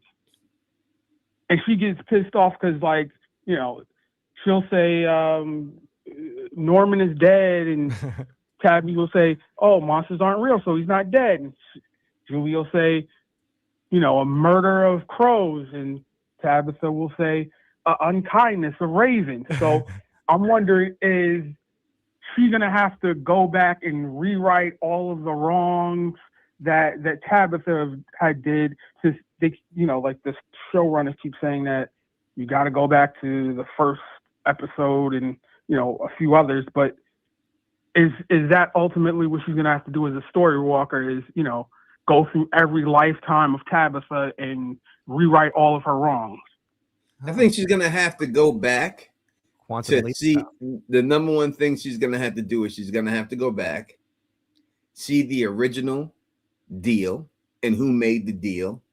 I don't believe it was a ritual or anything like that. I think that when things happened back in the day, they don't have words for it, so they use the words that they have. And the words they had back then was ritual. So that's what it seemed like. But I don't believe that it was any type of ritual situation. It was just an experiment. And these people offered their children up to be a part of this experiment. And I'm going to go a step further. You also think that this has to do with Jade's algorithm somehow mixed in, like the experiment has to do with somehow Jade's algorithm as well. Tony, is that correct? Yeah, I believe that Jade's algorithm is what gives them the ability to either, because Jade says straight up, he goes, with this, you're going to be able to, and then he stops, right then. He goes, this is gonna make you be able to, and he doesn't say what it's gonna make you be able to do, to be able to travel in time, to be able to open a wormhole. What was that? And I think whatever that was is what allowed this whole thing to happen. So, because I'm like, Jade's algorithm, he says it has to do with a software for quantum computers. So you think this is like some sort of like Star Trek simulation or something like that? I don't think it's a simulation at all. I don't think it's that. I think that it. No, I'm saying that the dimension is like a simulation, like how they would do simulations on like the holodeck. Yeah, the holodeck. I don't think it's a simulation. I mean, I don't think it's that. I think that I mean, if you want to go to Star Trek and you want to say specifically Star Trek simulation, then of course it could be, because in a Star Trek simulation, you could physically touch stuff and you could do all that stuff and everything else. And you can turn off the safeties and die in there too. You can do all that, but I don't think it's that far. I think it's just the technology of creating a wormhole, a technology of and that wormhole opens up everything else. That's also Star Trek with wormhole. It opens up time travel. It opens up the speed of light. It opens up going back to parallel dimensions. It opens up all those things. So I think it really just goes into the wormhole situation that quantum algorithm allowed them to do that and travel around, and that's where you get where you're at. I love when Star Trek comes up organically. And I don't have to bring it up. Yeah. One last thing. So with you saying that the boy in white is evil, yes, do you still stand behind it being Victor? Do I think the boy in white is Victor? Yeah, like you were saying before, you know, it was talking about Yeah, the yeah, IMDb's yeah. and all that. Yeah, I mean, listen, I said the boy in white was Martin. I said he was Victor. I'm all over with the boy in white, right? I'm being honest. Like Dude, you're playing axe throwing with this I one. could come up here and just front and say, "Oh yeah, listen." I said he was Martin in one video. I said he was Victor in another video. I am confused on actually who the boy in white is. I'm trying to figure it out myself. I know, but I will not shy away that he is listed as Victor in the television show itself. And I do not think that was a mistake. I don't. I don't think, because they changed it after that. I don't think that it was just someone who messed it up. I think that that is not the case. So I would have, if I had to pick, I would go with that somehow this is Victor. But the thing with me in putting a lot of stock in Victor is that they said that they had the story already laid out. Harold Perrineau wanted to make sure that they had an ending. Mm-hmm. Victor was supposed to die first season. Jade was supposed to be a teenage girl. Now, all of that has been turned on his head. And I'm like, is this something that's just cool for a cliffhanger from season 3 to season 4? But when we get to the last season, season 5, or whatever the last season is, it doesn't mean that much, because these were just characters that, kept the story going, but, and, was fan service, but wasn't really integral to the story, because these weren't the characters that were from the inception of the show as they wrote it. I'll put it like this to you, and hopefully this explains it. I hear what you're saying. Victor was not supposed to be a part of the main cast. When it was all said and done, they changed it. We also seen them change the character Jade before it was done, and make him a male. So I do believe that they could have done the same thing with Victor. Like, all right, we're gonna get rid of this version of Victor and just have the boy in white be the version of Victor, and we don't need this other character. But I think that when they seen Scott's acting, they said we could take this character a little bit further now. George R. R. Martin said the same thing. Like when the Wildling woman was casted, that went off with Bran and stuff. He said that if he seen that woman act that part before he wrote his book, he would have given her more to do, because he liked the way that she acted so much that he wishes that he could go back in his book and give her more to do because of that actor. And I think that's what happened here when they got influenced and they seen Scott McCoy do this, that they said, wait a second, we have to have this guy around. We have to do more with him. And they expanded the role for him because of that. Another really good example of that, and especially comparative to this, is on Breaking Bad with Aaron Paul. Like, the first season of Breaking Bad was supposed to end with Aaron Paul's character, Jesse Pinkman, getting killed. Spoiler alert for Breaking Bad. He doesn't die after the first season. And then he became integral to the plot, but they already knew the end point. Like, they knew he kind of knew where he was going to end up. The ending. Doesn't change the ending. Yeah, so sometimes you can change elements of it and still not change the ending. All right. But yeah, it definitely is not. I can't go with science. There's too many incantations and reincarnations for me to. What incantations that we my see? blood is your blood and all that. What's the incantations that we seen? Where is this incantation? Like when Martin, says my blood is your blood, and then the worms go into him, and then Boyd says the same thing to but no magic came out of it. So when we talk about incantations, right, we're talking about magic spells that when someone says something happens. This was happening regardless if Boyd just said fuck you, nigga. I'm sorry, jeez, I'm talking like I'm a regular person. I gotta calm down. But I'm saying what happened here is would have happened regardless of what came out of Boyd's mouth. You know what I mean? It wasn't what he came out of his mouth made something special happen. You know what I mean? It just happened. You know what I mean? That he ran the same line. I'm just saying, because Martin said it and then he said it. We haven't seen it being done without those words being said. Oh, we haven't seen. No, we haven't. Because we only seen it being done twice. You know what I'm saying? So I don't think it was those words that made it happen. Is what I'm saying. I'm saying it would have happened regardless of what it said. He said that, and Boyd hearkened back to what Martin said to him. And if you look at Boyd's face when he says it, you could have got the motherfucker at the end of it. You know what I mean? It wouldn't have made a difference because it was still going. I'm just saying when I hear incantations, I'm saying that, you know, like Harry Potter's Falzazor. And if he doesn't say that word, that spell don't work.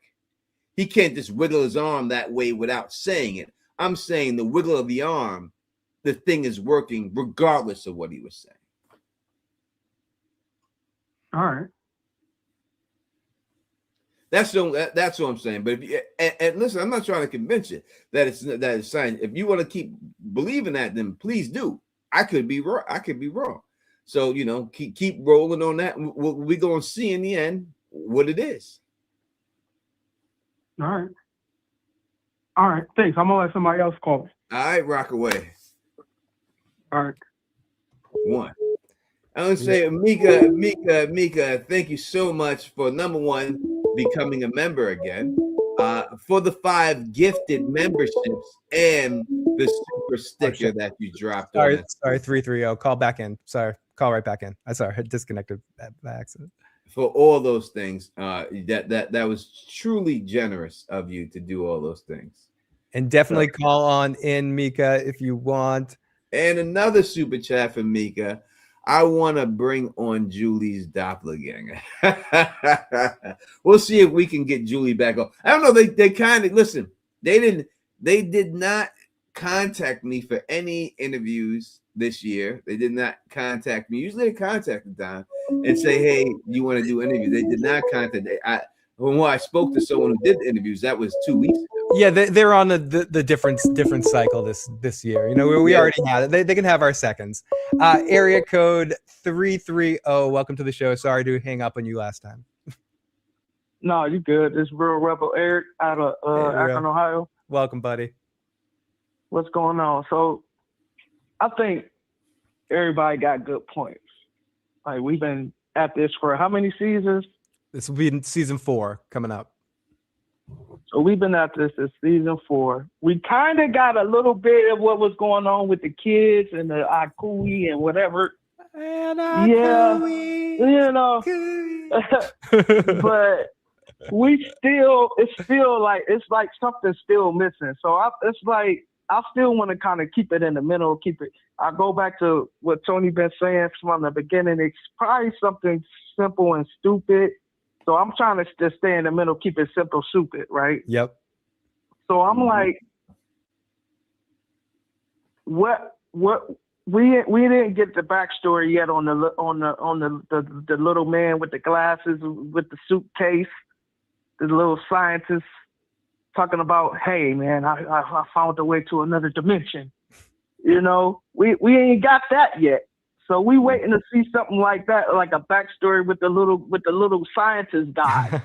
You know what I'm saying? We waiting for Kenny to chop.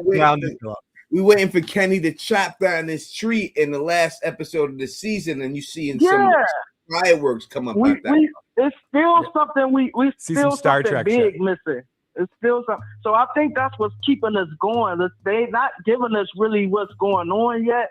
Kind of with the kid thing, I guess you could say that, but how did we get here? So I'm starting to think, I'm getting on the lens of the science part of it again. It might be another dimension. It could have been some soldiers discovered something and we got here and it popped open another dimension and it's just everything is all wacky. So you know what I'm saying? This could be just a whole nother dimension that we probably discovered, some soldiers or something. That could be what Martin mean by being an ex-soldier or something. You know what I'm saying? That could be it. It's kind of like the Mist movie. You remember when in the Mist we was like, what was going on? Turns out the soldiers was doing an experiment, and that's how the monsters got there. Yeah, I don't know if the soldiers, but the government behind it, right? So I would say Yeah, more, yeah, more yeah, of yeah. that, right? Not the soldiers. Let's say the government Yeah, of a the different government. dimension or something like that happened. And something happens in the future. We know the boy in white has the ability to tell the future, right? So maybe something Yeah. happens in the future that they're trying to prevent. And they can't do these experiments on their people. So they've made this pocket dimension back in time to do all of the stuff that they do there so that they don't affect their own people. Easily could be. Yes. Simple. You know, so I don't want to get into the colors of the people wearing, and I don't want to get it. I mean, all of that sounds cute, sounds good, really It good. does. It But does. I don't, but I don't know if it's gonna go that deep into the stuff like that. I agree. I don't think that they went explain the the color stuff. route with it. Yes, and I'm just waiting for the guy when the scene come on, when the show open, it's gonna be the camera gonna be walking behind the guy with the suit on, and he gonna have a suitcase, and he gonna have glasses on, and he gonna be weird acting, and he gonna, hey, I know how to get to another dimension, man. You want to see what this all about? And it's gonna be a scientist, and that's where the science is gonna come in. It's going to be multiple scientists. It's going to be a whole group of people. It's a whole group of them. Yeah. It's the one It's gonna start off as one person, then it's gonna be a group of, then it's gonna be a team, and then y'all done effed up and open the dimension. Now we got googly moogly people. I agree. Dude, you're cracking me up, dude. So I just think it's like, I go back to what Tony said. It's simple. I don't want to go too deep. I think it's good that we doing this though, because it's keeping the show alive. But it's probably gonna be something really simple, and it's probably gonna never go too deep with it, brother. I'm telling you, keep it simple. Keep it simple. It's the way it always goes. In the end, when I've seen it. I have seen. I remember. And Phil could tell you, right? There's this YouTuber. He Phil's good friend. I never spoke to him personally myself, but this dude, his name is Preston Jacobs, right? And he came up with the most elaborate Game of Thrones theories you ever. Elaborate, so to the point that I had a theory and he had one, and it almost convinced me I was wrong. But I had to snap back to my senses. He's a charming motherfucker. It was so elaborate. I'm talking, he was like, there's Dragon Rider blood type and the A negative blood and the X, and it all mattered. I was like, oh my God, how did I miss all this? This is so detailed. He went and he met George R. Martin and he ran his theory to George R. Martin. And George R. Martin was like, say what? What you talking about? I wish I could have thought of that far like that. Yeah, like, I mean, I've been hearing theories that, like, since we've been watching this, and since I've been listening to you and calling in and all of this, and listening to other channels and everything. It's so many theories to the point where I just think people just doing it for content at this point. You know what I'm saying? So I'm like, I don't know, man. It's just I just gotta kind of wheel it back in. Totally. Wheel it back in. There's something about this show that inspires like this kind of thing, and it's just fun beyond what it's actually going to be, which is probably going to be something simple, but it's just fun to kind of talk about all this stuff. Yeah, 100%. I agree, 1,000%. Yep. But that's all I wanted to say, man. I'm gonna keep it, kick back and continue to listen. You listen to all of these. The amount of stuff we be coming up with. We all need to in the chat together. We all just need to come up with a show. Hey, y'all could be the showrunners, and we could get some scripts going. I'm with it. I actually one scene an episode. I actually talked to Real Theories and Enigma about it and pitched them a show that I made and stuff. From the show. Everybody in the chat get a chance to write a show every week. Everybody get a chance to write something with the show, even if it's just a line. Look at Sarah. Sarah's being funny, trying to make fun of the Don. That's just what Sarah's trying to do. Why was Sarah trying to make fun of the Don? Why would she do that? Okay, I'm gonna let y'all go. I'm gonna continue to listen, man. Y'all are awesome. Oh, you're the best, man. Definitely call back soon. Area code 330. Sarah trying to make fun of me. and Wolf is reminding me, Wolf, I'm poor. It might turn into a bet on a nip. A couple nips. I appreciate that, Sarah. That's funny. Look at Sarah. Listen, I'm a good sport in this whole thing. And in all honesty, I don't want nobody to agree with me. I want everyone to stay away. Stay away. Stay away. Keep thinking it's fantasy. Please do. Please do. You know what I mean? But in the end, I'm pretty sure what it is. But again, I love the color stuff. I love all of it. I remember that. Remember when we were doing what we doing? We doing Severance. No, we doing Better Call Saul. You can answer it in this tone. Hold on a second. 1 second, 503. Just hold for 1 second. We were doing Better Call Saul, right? And when we were doing that in the final season of Better Call Saul, Phil was covering it the whole time. I covered it for the final season. Getting a shit ton of views on Better Call Saul, right? We were getting fucking, and then out of nowhere, right? And we won't say his name. He's a cool cat. But this Song of Ice and Fire person seeing us covering it. And all of a sudden he wanted to jump in and rock with Tony and Phil. He's like, I got this whole thing about the colors and the color, and when this is doing this color, and when Saul's wearing this color, and he had this whole shit, right, Phil? Am I not lying? He had this whole thing, this whole color theory about the whole thing, and then we did not rock with him because he didn't want to rock with us before that. So we was like, no, sir, we ain't fucking with you. But he had a whole thing, this whole color theory, this whole situation. And none of it turned out to be. He created a group message and was messaging both of us. Oh, both of us. He was going through. He wanted to come on, and in the end, they had nothing to do with none of those colors. No, not at all. Except for that, it was black and white at the end there. That was it. Anyways, area code 503. Thanks for your patience. Welcome to the show. What's your name? Where you're calling from? And what's your question, comment, or whatever? All right. Yeah, this is Michael Gemerkin. I'm Gemerkin in the chat.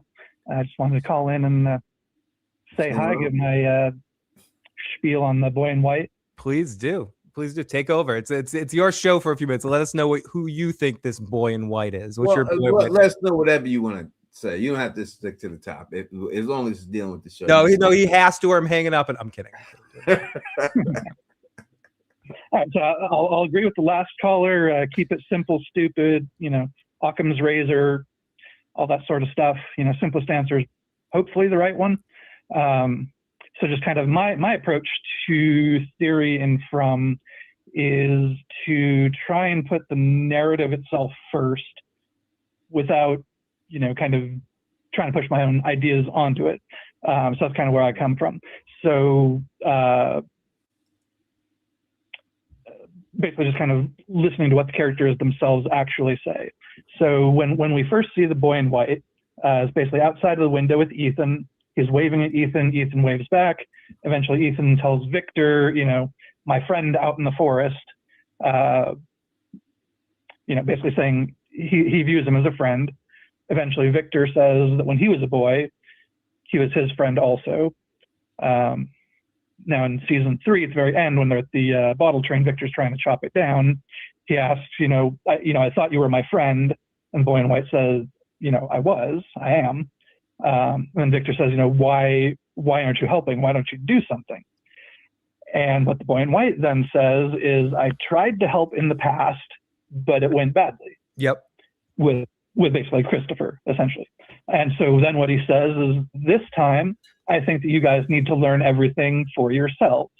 So essentially what he's saying there is he's taking a hands-off approach this time, because trying to spoon feed information to Christopher went horribly badly. Christopher was like, nope, this place lies, yada, yada. Jade says, Christopher, or no, not Jade, Victor had said that Christopher, kind of went dark side, stopped making people laugh, whatever. And so I think that basically Christopher essentially rejected the revelation from Boy in White because he wasn't ready to hear it yet. Kind of the theory of, the eye cannot see and the ear cannot hear that which the mind is not yet prepared to accept. And or when the student is ready, the master will appear. If you remember that line from the Zorro movie. And so I think that informs back in season 1 what he says, or no, was it season 1? Anyway, in the lighthouse scene. So yeah, at the end of season 1, he says, "This is the only way," before he pushes Tabitha through the window and sends her back to the real world. So my opinion is that the season 3 discussion between the boy in white and Victor informs that scene, and he's saying, essentially, sending you to the real world is the only way that this is going to succeed, this cycle, because he's sending her to the real world to go meet Henry, to get her backstory, and so that when it comes time for her to awaken or basically take her place in the narrative, she's actually prepared to receive that revelation and won't reject it, won't go crazy. Hopefully we'll keep Jade from going crazy, since they seem to be actually firing on all cylinders and, you know, actually talking this cycle and like cooperating. And so it sounds like he's essentially trying to prepare her to receive revelation rather than reject it. So that's kind of where I'm thinking that he is, in fact, trying to help. Because, you know, at Colony House Massacre, Victor sees the boy in white after they come out of the window. And he's like, okay, we need to go into the forest. We need to go to the faraway tree. So he's kind of like leading them in that direction. When the storm comes up, he tells Sarah to basically go into the tree. You'll be safe. And when Victor ends up down in the caves, the boy in white tells him to basically stay there. Tabitha will come, so save her. I don't know about the save her. Pretty much all the adventures has been real quick. I agree with you. Are making very great points about the boy in white, and you are, and everything that you have said in the beginning. I cannot come on here and dispute it. What you're saying when he talked to Christopher and what he said to Victor. These are the actual words that come out. We're gonna go on the words that he said, right? I tried to say it before, it didn't work before, so now I think you need to see it. He also told Victor, do not chop down the faraway tree at that time.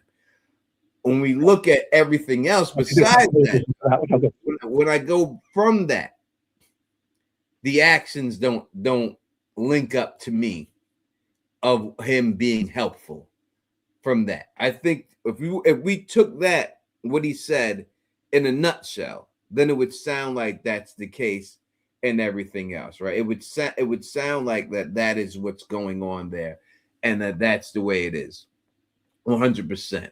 But when we look at the, and I'm inclined to believe the writers as narrators, personally. All right, when we look at everything else, though, it doesn't seem like that's the case.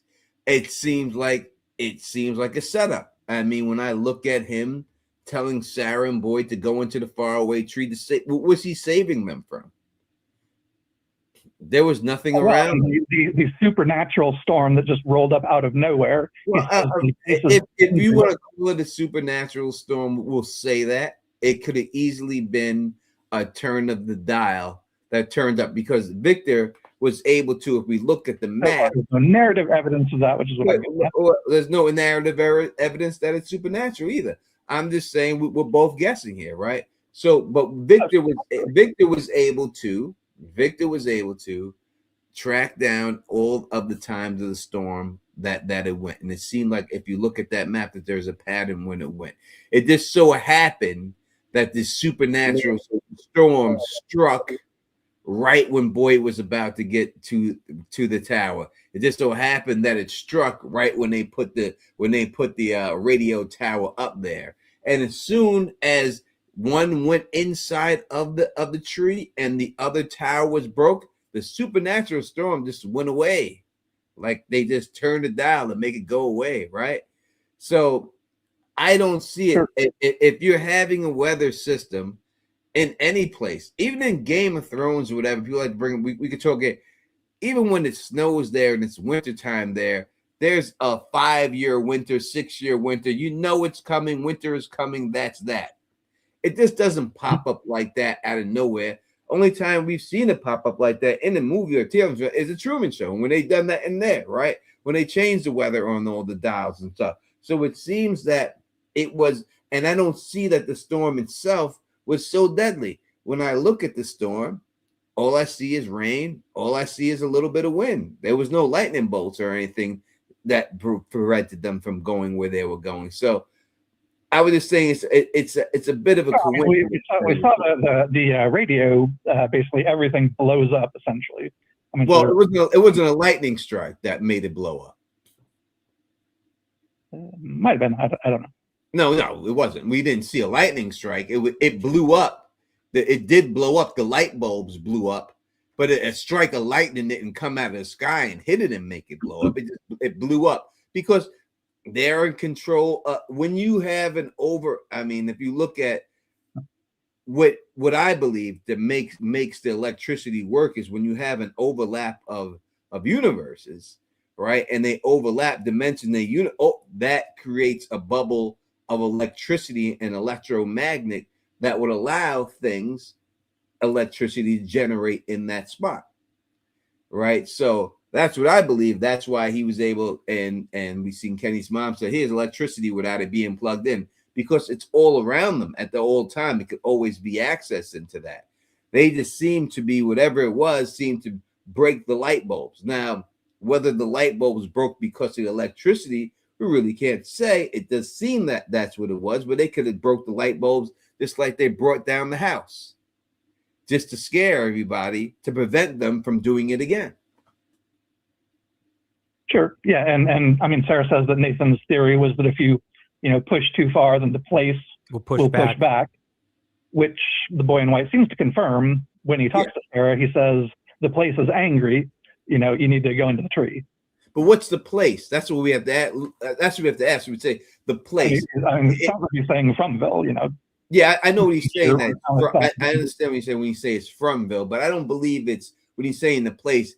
It's the ground. It's the trees. It's the flowers. It's Fromville. Like if I'm here right now where I live, and what I'm saying, let me just sound like this.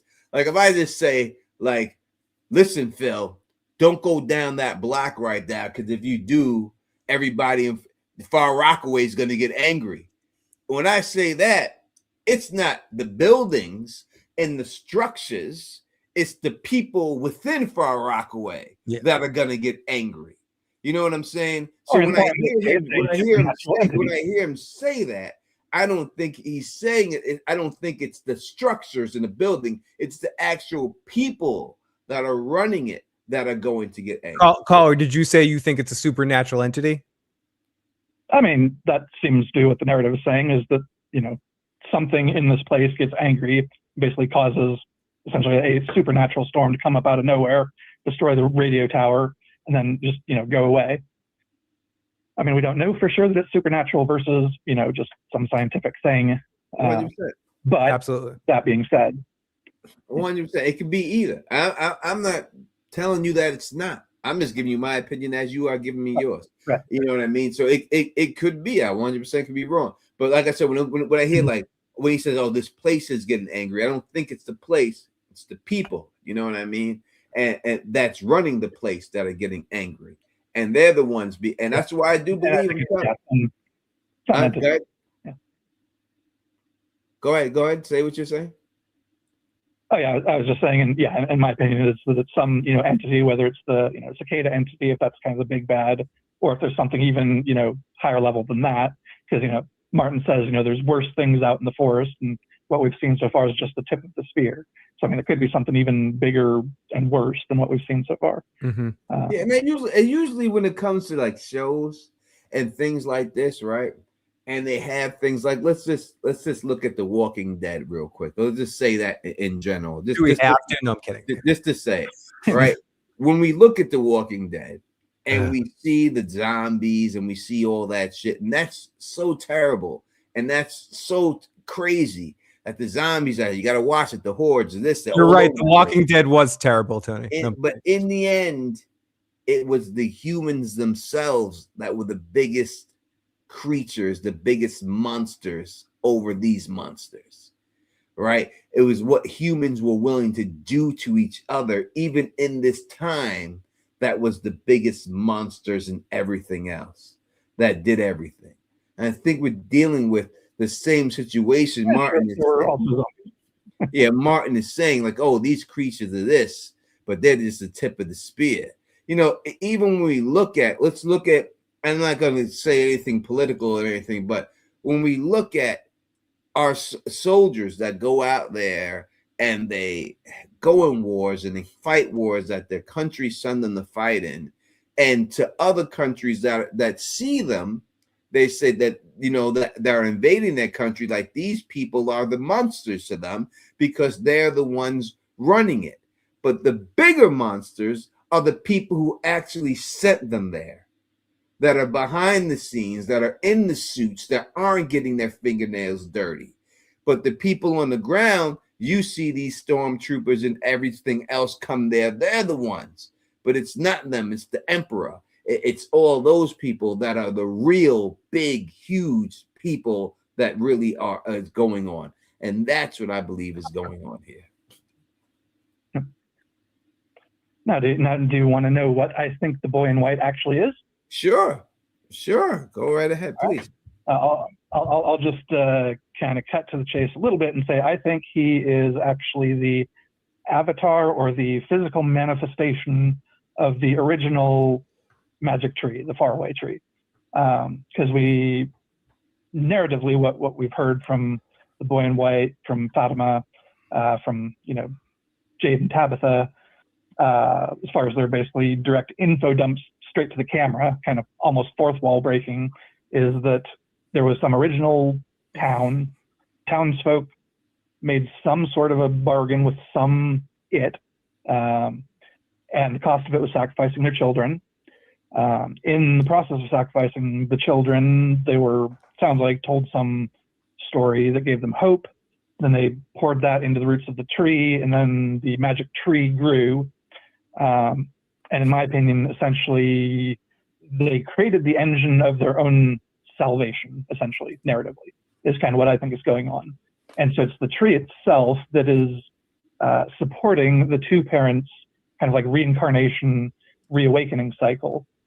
And I think that the boy in white is just kind of like a projection or manifestation of that basically magic MacGuffin that's kind of at the center of pretty much all of the stuff that's going on. And that's why the boy in white tells Victor that the tree is important. You shouldn't cut it down. If you want to help, don't cut it down. I think it's because he knows that it's what's kind of driving their, quest to, in some way, find a way to, save the children. All right. When we were introduced to the boy in white, right, and we talked about that for a second, it's right when Ethan sees him, right? Mm-hmm. Was it when Ethan seen him and he looked out at him? Was it happy music that they played in the background? I don't recall off the top of my head. I know the boy in white was waving and Ethan waved back, and seemed to be a generally friendly interaction. Was it when we were meant to look at it and see it? Were we meant to look at it and see it and say, "Oh my God, this is the savior"? Or was it eerie music that played like this motherfucker is kind of creepy? I think they absolutely played it for creepy. All right, so let's go with that. So if they played it for creepy, why would they switch it all of a sudden on a dime and all of a sudden it's not creepy in the end? Because we're getting further into the story and we're finding out what's actually going on rather than them ambiguously playing him for creepy. And now we find out that he's actually trying to help. He's tried to help before. It hasn't gone well, so he's trying a different approach this cycle, which is basically what he tells Victor. All right. So I take people like what did Maya Angelou say? When people show you who they are, believe them. So I believe him. I believe him that it was creepy and it was meant to be creepy because there's something crazy going on with this boy. And when he says the things about Christopher and everything you say, I'll tell you straight up, it's very valid. And I can get down with it and I understand what you're saying on it. But I just think that maybe Christopher was right and he didn't do what he wanted him to do. And it led to the outcome. And now he's taking a different approach with it. Maybe it's a situation like that. Well, he has to do something different here to get the results that he's looking for. Because I do believe that is some type of experiment, and I think the experiment hasn't gone wrong, hasn't gone the way they've been going, and they're still trying to get the results they're trying to get. You know what I mean? So I hear what you're saying. To finish, huh? I was going to say just to finish Sarah's quote from earlier. She does say, "I don't think he's a real little boy, but I think he's trying to help, but doesn't know how." Which I think is basically the writers kind of, again, trying to tell us the answer to Ethan's question. Wait. Is anything here trying to help us? I don't remember all of that at the end of it that you said there. I watched it a couple days ago, so go back and rewatch. Just saying. I'm gonna have to, because I don't remember all that at the end. I think she's a little boy, he's trying to help and anything. I don't remember that. But if you say that's what they're walking to the ruins with Boyd, Kenny, and Sarah. It's I think while they're walking, she said, "I don't think he's a real boy, but I think he's trying to help, but doesn't know how." All right, maybe she did say that.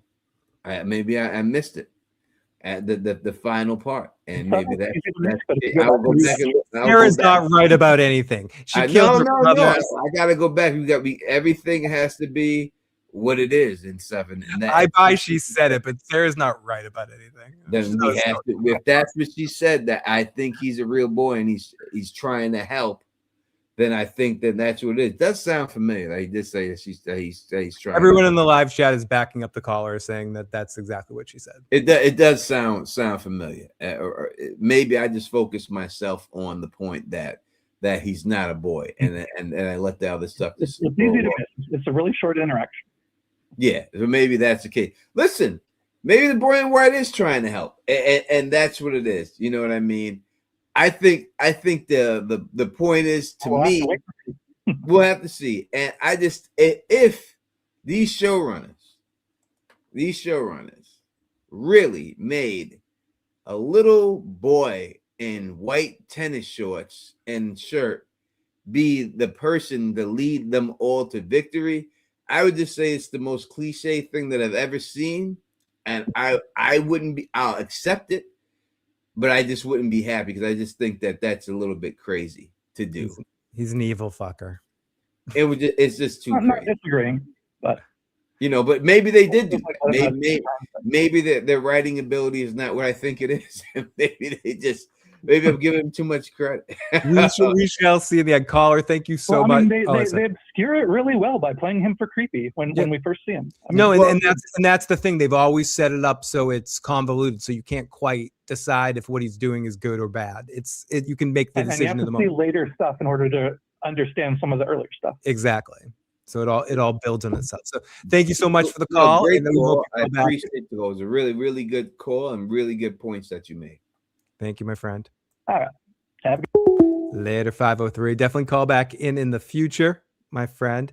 He's an older version of Jade. The boy in white is toxic. And everyone that was asking me about The Walking Dead, I don't want to hijack this stream. I have way too much to say about The Walking Dead. But our poll ended. We got, I think, 34 votes. We got more this time. 59% say evil and 41% say that he is good. Yeah, we go. So most, not by the hugest margin, but most people think he's evil. Yeah, and I agree. He is evil. Nicola made amazing points, and I will not listen. I'm not this dude, man, who is gonna be up here and I'm trying to be right, and I'll dissuade anything you say just so I can seem that way. You make a point that I cannot refute or I overlooked. I'm the first. You just want facts and receipts, like to back up the stuff. And that's all I ever ask. Like when people say, like, "Oh, show me this," I'm like, "Show me it. Tell me. I want to know." Maybe I overlooked that part with Sarah. Sarah says he thinks he's trying. I think he's trying to help. I totally forgot about that. So if that is the case, then maybe that the boy in white is trying to help. Maybe that's the case and everything. I don't think so. I think the important part of that is that he's not a boy. I think that is what that whole thing was meant to be. But we'll see. Maybe she's being misled, because in the end, it was the boy in white who told her to get in the tree. So she may think that he is trying to help, that he did do something. He told us to get in the tree, and look, it turned out good for us. So she may believe that he's trying to help, and she may be getting duped on that point. Yeah, he could be playing the long game, and the best way to get someone's trust is do a few trustworthy things first, and then set them up. Seems trustworthy, right? It seems like it is and stuff. But because Sarah don't know about the worms and the whole thing and all that stuff, she doesn't know about that part at all. She doesn't know anything about it. All she knows is that it got her into the tree, it got Boyd in the tree, and oh my God, they're both alive, right? And that's what it is. So to her, and maybe he is trying to help. Maybe that's what she thinks. She thought the voice was telling her to kill this person and you get to go home, and that was a good thing. So she was wrong about that. So she might be wrong about this too. I thought that was Khal Drogo for a second. Hey, did they mention Kenny in the synopsis of the episode? For a second, dude, I thought you looked like Jason Momoa, man. Hey, did they mention Kenny in this? We only get the synopsises, synopsi. We only get the descriptions for the first 6 episodes. They don't give it for the final episode.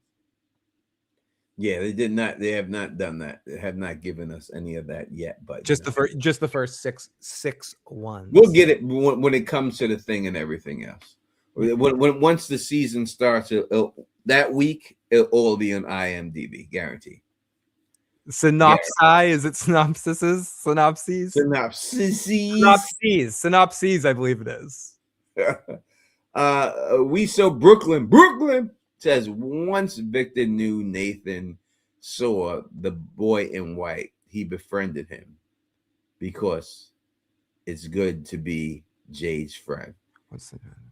Nathan is Sarah's brother. When is Sarah's brother? Oh, Nathan. Well, Victor says he doesn't like Nathan as soon as he sees him.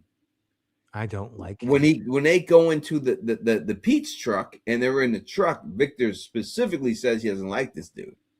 Like he doesn't trust him or something like that. Like, I don't trust him. There's something wrong. He says something's wrong with him. It's Nathan, right? Unless you meant Ethan or something. Oh, I think she's saying she meant Ethan. Ethan. She said he meant Ethan. So let me read it again. Once Victor knew Ethan saw the boy in white. I guess he's saying he felt like he could trust him. Yeah, I mean he knew that I think he felt like, oh, the boy in white isn't just my imagination. Someone else can actually see him. He's real. I think it was confirmation. Yeah, because he wasn't even sure if the boy in white was real. So I think it's trauma bonding. Yeah, it would be more of that. And Nathan's I'm thinking Elgin. 100%. You're right. I was thinking Elgin when I was saying it, but Nathan is Sarah's brother, right? Yeah, absolutely. Nathan is Sarah's brother. Yes. Yeah. I was all over the place there too, but I was thinking Elgin. Which leads me to what you were saying about coming up with theories about the boy in white. Sometimes with theory crafting, or sometimes with coming up with something, you use an X-Acto knife. Sometimes you have to use a goddamn hammer. So with the boy in white, you're using a hammer. You're banging that shit around. Eventually, you'll hit it. Some things you use an X-Acto knife, and you really get more specific. I know Mika. Mika was asking to come on. Earlier. Yeah, I sent her the number. I'm not sure if she. Yeah, she was saying I don't know if she just wants to call or she wants to physically come on. She'd have to be more. But I thought she just wanted to call, and we gave you the number if you wanted to call in or physically come on. Let me see if she's in there. We'll see if she's still in the chat. But thank you so much. You've been so generous to us all night. We really appreciate it. Yes. I don't know if she's still in the chat, but if she is. Please call in. Yeah, we love to hear from you. We love you. We love you. We got Glenn Carter says, I think she said physically. So show up at one of our houses. Mika, just give me a call. You can come over anytime you want. Yeah, Mika, if you want to come up physically, shorty, you already know. You already know. You come in here, you got respect. I'm no, you coming in here. I'm gonna be honest right now, all right? I'm gonna be honest. It's been a while for the Don right now. Yeah, no, dude. It's been a while for that. Not that I haven't had opportunities, but I don't take it. Tony, it's a Friday night. And we're both hanging out here online talking. I'm drinking Old English 800. Yeah, I'm sipping vodka out of a glass with a dog. You come in here, you got to put in some goddamn work. Yeah, come here, and I put the work. Yeah, because let me be honest, Bill. Let me be honest about it. You know, and I'm a Don, and I do what I do, and I understand what I do, and I know how I do it, and I do it very well. But I'm saying, you ain't just gonna be able to lay there and just get satisfied. You got to put in some work for me. Like, it ain't gonna be no sitting on top of me, laying your chest on me, and everything. Where's the after dark music? I need work. You gonna have to work for me. You know what I mean? You have to work for me. If you ain't prepared to work for me, then it ain't gonna work. I work for you, but you gotta work for me too. Goddamn it! It's gotta go down. Somebody, I expect something. I expect it. That's just the way it is and shit. All right, let me. I'm getting silly. I'm getting silly. It's okay. It's Friday night. It's Friday. It's Friday night. It's Friday night. You know what I mean? I guess. Pixie in the live chat. Let's send a special toast and love to Pixie in the live chat. I think she had a big, tough day today. So toast to Pixie. Lots of love. We'll give you a shot. Let me go grab another drink, and I will. Absolutely. We'll put that up there for you, Pixie. I'll bullshit with some. I'll annoy some people with some stupid shit right here. Hi, everybody. Tony has left you with me. You're in trouble now. Ha ha ha ha ha. No, I'm kidding. Let's see. Let's jump in the live chat here for a second. That's a good response, Pixie. Hoping we might see a shadow figure monster of whatever it is in the beginning shelf in Miranda's basement of the old monster tweet from MGM. I don't think the boy in white is evil, but a perspective I like. Someone says there could be a twist to as we associate white with light, purity. It could turn assumptions around. I agree with Tony that it would be. I hope it's more than just he's a good guy. I think it's a interesting case that I have my own agenda with this boy in white thing, so I can't talk about this. Everyone that watches this knows I think the boy in white's evil. So, oh, you're welcome. All right, I'm back. I'm back. All right. So, since I'm talking stories and stuff, Mika, we love you. Absolutely, call in anytime you want. Mika says no one loves her. We love you, Mika. What are you talking about? We told you we're waiting for you. Yeah, she says no one loves me. We love you, Mika. We're waiting for you. All right. Here you go. Real quick. It's Teflon story time. All right. I was going to write a movie about this. And I might say this story. I understand when I tell you the story. The story is 100% true. Exactly what fucking happened. All right. So I was going to make a movie about this and call it The Girl Is Mine and write a screenplay about it. I never got around doing it. There's a Beatles song by that title too. That you could be the title song of the movie. But this is what happened. I went out. I was in the bar. I'm going to give it a really fast version. I'm not going to delay. I was in the bar, and this dude comes over to me, and he's like, "Dude, do you remember me?" Blah blah blah. And I did, but I haven't seen him in like 10, 15 years. In fact, my bad. This girl comes over to me, booty, boom, all this shit, and then I'm like, she's trying to kick it to me, and I'm like, "What's going on?" And then she tells me, "Yo, my brother says he knows you from like 15 years ago." So I was like, "What? Who's your brother?" Turns out I didn't know who her brother was, right? But I'm looking at this chick like, "Oh my God, look at the ass on this chick. Look at this whole shit. This shit is crazy." So I'm like, "Yeah, what's up? How you been, brother? So how you, girl?" Like I'm pushing past him and everything else. Yeah. While I'm doing this whole shit, this other dude I know in this motherfucker named RJ and shit, he up in there. This motherfucker scheming too, right? So he's scheming. Then all of a sudden, like we start playing pool together. Her brother's smashed. We're playing pool and shit, and fucking her brother's shooting pool, falling on the fucking table, just drunk and shit like that, and everything else. And we were playing teams and everything else. In the end, like we went to another bar, and it was like I danced with this chick, and I'd be dancing with her. And I'm grabbing the ass and dancing. Then she sent me to the bar. "Oh, can you get us 2 new drinks?" I go to the bar, get 2 new drinks. I come back, this motherfucker RJ on the dance floor squeezing the ass, right? And this went back and forth all night long, right? All night. To the point where we were walking her brother home and shit. And we were walking getting her brother home and shit. He's so drunk, he doesn't remember where he lives. She's holding my hand and she's holding his hand while we're walking up to her brother's house, right? So we're going, and I'm like, the whole time, like, nigga, why don't you go home? Nigga, go home. He's like, no, nigga, you go home. I'm like, go home, motherfucker. He's like, no, you go home. Like, I'm trying to get him. He will not go anywhere. So we go back to her brother's house. We finally figure out we're in there. We're drinking. Her brother is this chef that he's like, fucking, he's this huge shit. Oh, I'm a chef. I'm this, blah, blah. I'm really good with the knives. He starts chopping shit up. The fucker cut his fucking finger off. Ooh, tip of Like his the whole finger. tip of his finger. Cuts it all off. Woo! Blood's flying everywhere, right? So she's like, oh my God, you got to get my brother to the hospital. So I'm like, oh, take that nigga. Take him. Yeah. He's like, no, you take him. You take him. You take him. He's like, yeah. I'm like, no, blood's going everywhere. And she's like, you both got to go and take him. Get him there. So we take our brother to the hospital. He gets his hand all we gotta make this as a we player. get his hand all stitched up and everything else. We go back to the house, and as soon as we get in the house, she left a letter, and she goes, thank you for the great night, guys. My husband came and picked me up. I'll talk to y'all later. And that was the night. The night was over. And me and RJ just left together and walked away. That's how it ended. That was it. That would be a perfect one-act stage show, Tony. That was the whole shit. Oh, I'm told we were going back and forth all night. And in the end, Susie has the most important question. Did he get his finger back on? It was the tip. It was like the whole half a nail. If he took the whole half a nail, he cut the whole half a nail right. Did he get it back? Did they sew it back on? Do you know? I know they stitched it up. I would think that they did that. I know they stitched the whole shit. I was discussing. It was a lot of things, but that's exactly what happened. That's exactly what happened. And I was like, this is so crazy. Like the whole night, I was like, we just did this whole shit for nothing.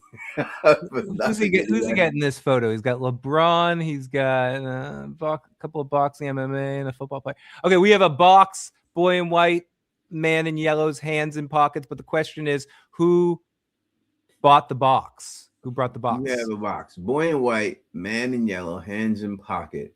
But the question is, who bought the box? I don't understand the question from the Real Rebel. I don't understand. But I think I don't understand her. But I say I think we both got tortured because she's a married woman and we shouldn't have been pursuing her. So we got what we deserve. Yeah, but she didn't communicate that to you, so you guys didn't know. No, we didn't. We had no idea. At that point, as much as we was drinking and hanging out, we did not care. Maybe, but you didn't have the opportunity to make that decision. Yeah, we did. It was so funny because I was just like, go home, brother. He's like, you go home. and it was just when I was walking down the block and she was holding both of our hands, I was like saying to myself, like, what the fuck is going on? But I wasn't doing nothing but mean mugging him. He was mean mugging me back. Like she really manipulated both of us, and she did a great job at it. And I'm friends with her to this day. Like I'm friends with her. I'm friends with her husband. Like I'm friends with them, and it was just Amy. Sometimes an evening goes. You get into an evening, and that's you got to see where the evening goes. Yeah, but it was fun. I wanted to make him. I said I should write a fucking screenplay. No, I think that would be an amazing one-act play. Actually, that'd be really funny. I'm just a theater guy. I think theater stuff. Let's see. Let's catch up on some live chat stuff. Remember when like when Chevy Chase was playing what the fuck is her name? Why is her name not coming to me? Julia Childs and Saturday Night Live, and he cut her finger, and the blood. That's the way it looked when he cut his hand. You ever see that dude Emo Phillips? He was in the Weird Al movie and shit like that. He's like, he like cuts his fingers up and stuff like that. The dude's. That is the way the blood was shooting. This blood was all. It was like a geyser coming.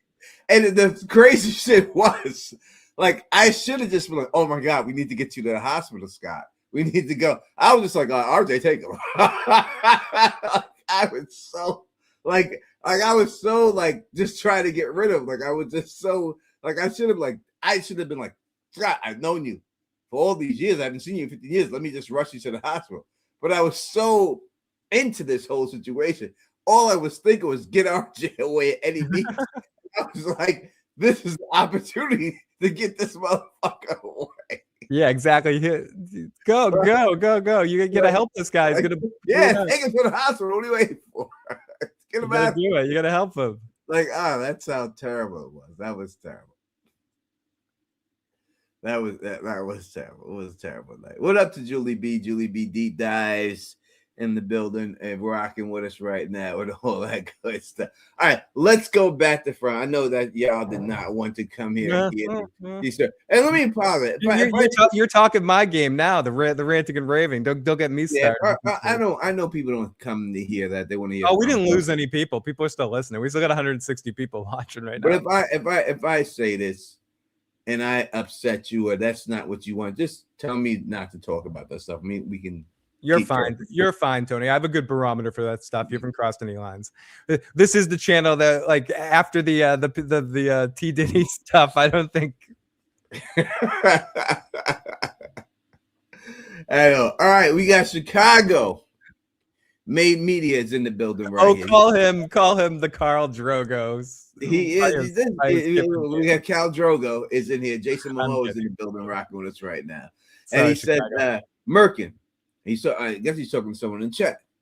This is a whole big thing here, so I wanted to read it, but maybe we should. I said that a while back that the painting is an allegory that in the cave, right, and everything about the Inuit you were mentioning that marker. So then I feel that you're familiar with them. All right, that's between them. I don't know. The box thing that they were talking about before. There's a box in the trailer with Boyd. Someone said. Right. I just think when you deal with those Inuits, the Tetris piece or whatever the what is that game that we play, that the Jenga pieces that they had there. I mean, I understand what it was. I remember when Liz came on, she explained to it. She said what it was. We were calling them Jenga pieces, and she corrected us and gave us the actual name of it. Yeah, the actual name of the game or whatever it was. Yeah, I know it's some things that marked food back in the day for other people. I want to play a game. Let's play a game. No, I'm kidding. I understand that it was that. I really believe that the Insuix. Yes, thank you. I don't. Thank you. I just have a hard time believing that it means more than it is. I think it's a huge bait and switch situation. You know what I mean? I think it's just them trying to really grasp things of make you want to think something and think that it's something that it actually isn't. Look at that cute ass baby. Tony, what questions? That little baby. Look at that cute ass. Look at that cute fucking baby. Jesus Christ. Tony, what questions do you want? I don't even care what your question is. I picked it because that picture is so cute. Tony, what questions do you want answered the most when it comes to Randall? What happened to him with the cicadas, or what happened to him when the monsters attacked him and let him live? Good question. I will say that it's a really good question. I rather want to know what he's seen when he was chained up. Well, and you could get away with that if you say and they all seen the same thing. So you wouldn't need to see what he's seen if you show what Julie's seen or them, right? Did you see the new images that they dropped for the? It's like 3 or 4 images from the season. Let me see if I can pull them up from season 4. Let me see if I can pull them up. New images. Is it the trailer? I did the trailer. No. It's like just a couple images. Like one is of Julian Randall, one is of the man in yellow after he killed Jim. Let me see if I can pull up the pictures. Let me see. All right. And thank you, Julie, for allowing us to for validating what I read.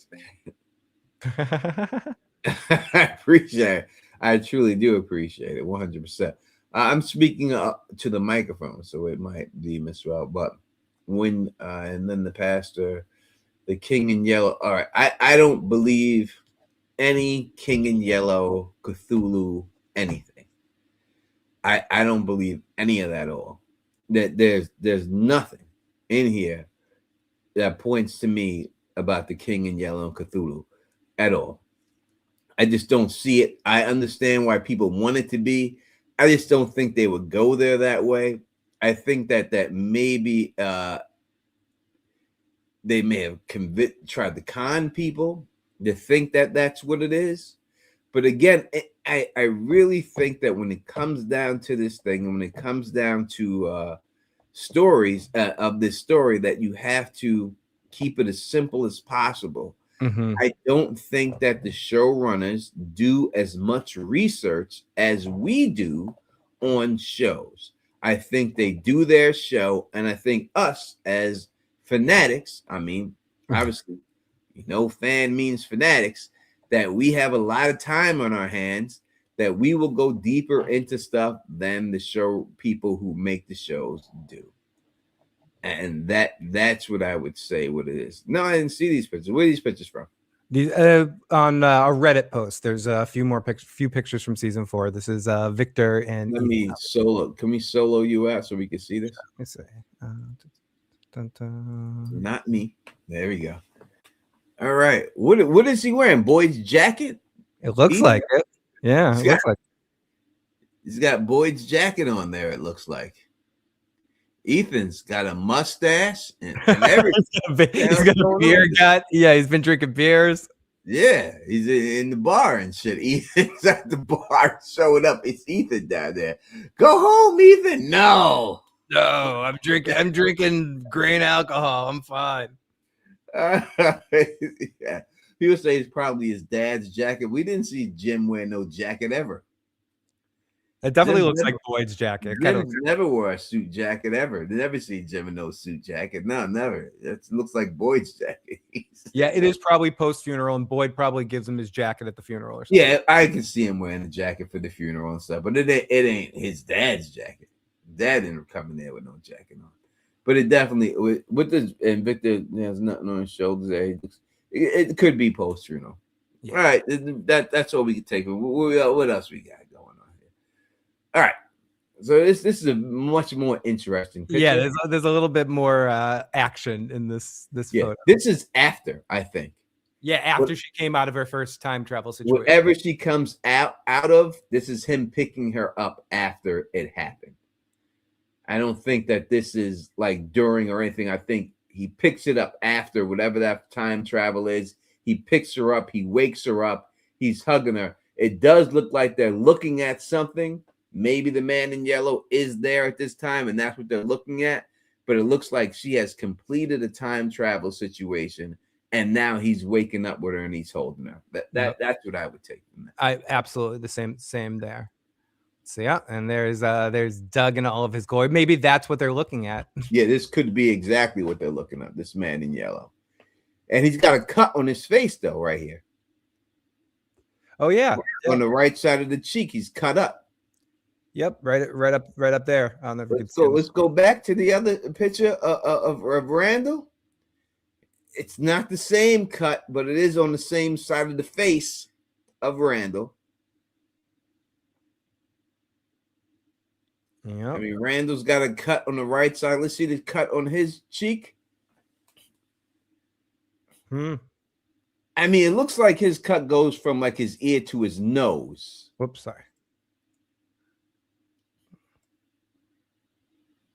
It looks like it's going from his ear to his nose, and Randall's goes more towards his mouth. Let's see. Let me see. How do I get back there? Oh, there we go. Back here. Yeah, Randall's looks obviously bigger.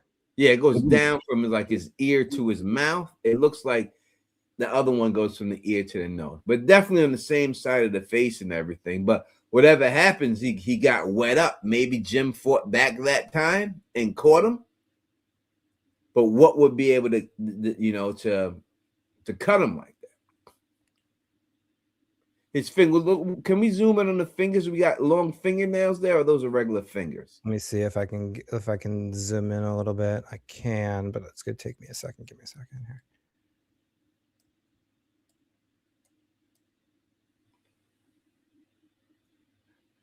Doesn't really look long. They look dirty, obviously. Yeah, they look dirty. They just look regular and stuff. Yeah, they just look regular. He's got blood on it though, right? There's blood on it on his. Yeah, like he's like ripped. Some blood is everywhere. Yeah, he's got some blood there. He's got the long john shirt on still.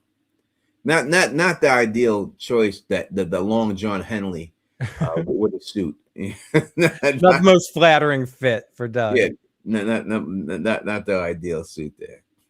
Let me make this. Let me make it smaller again. Hey now. That's we got. Have we? Oh, okay. That's not the jacket that Ethan was wearing, is it?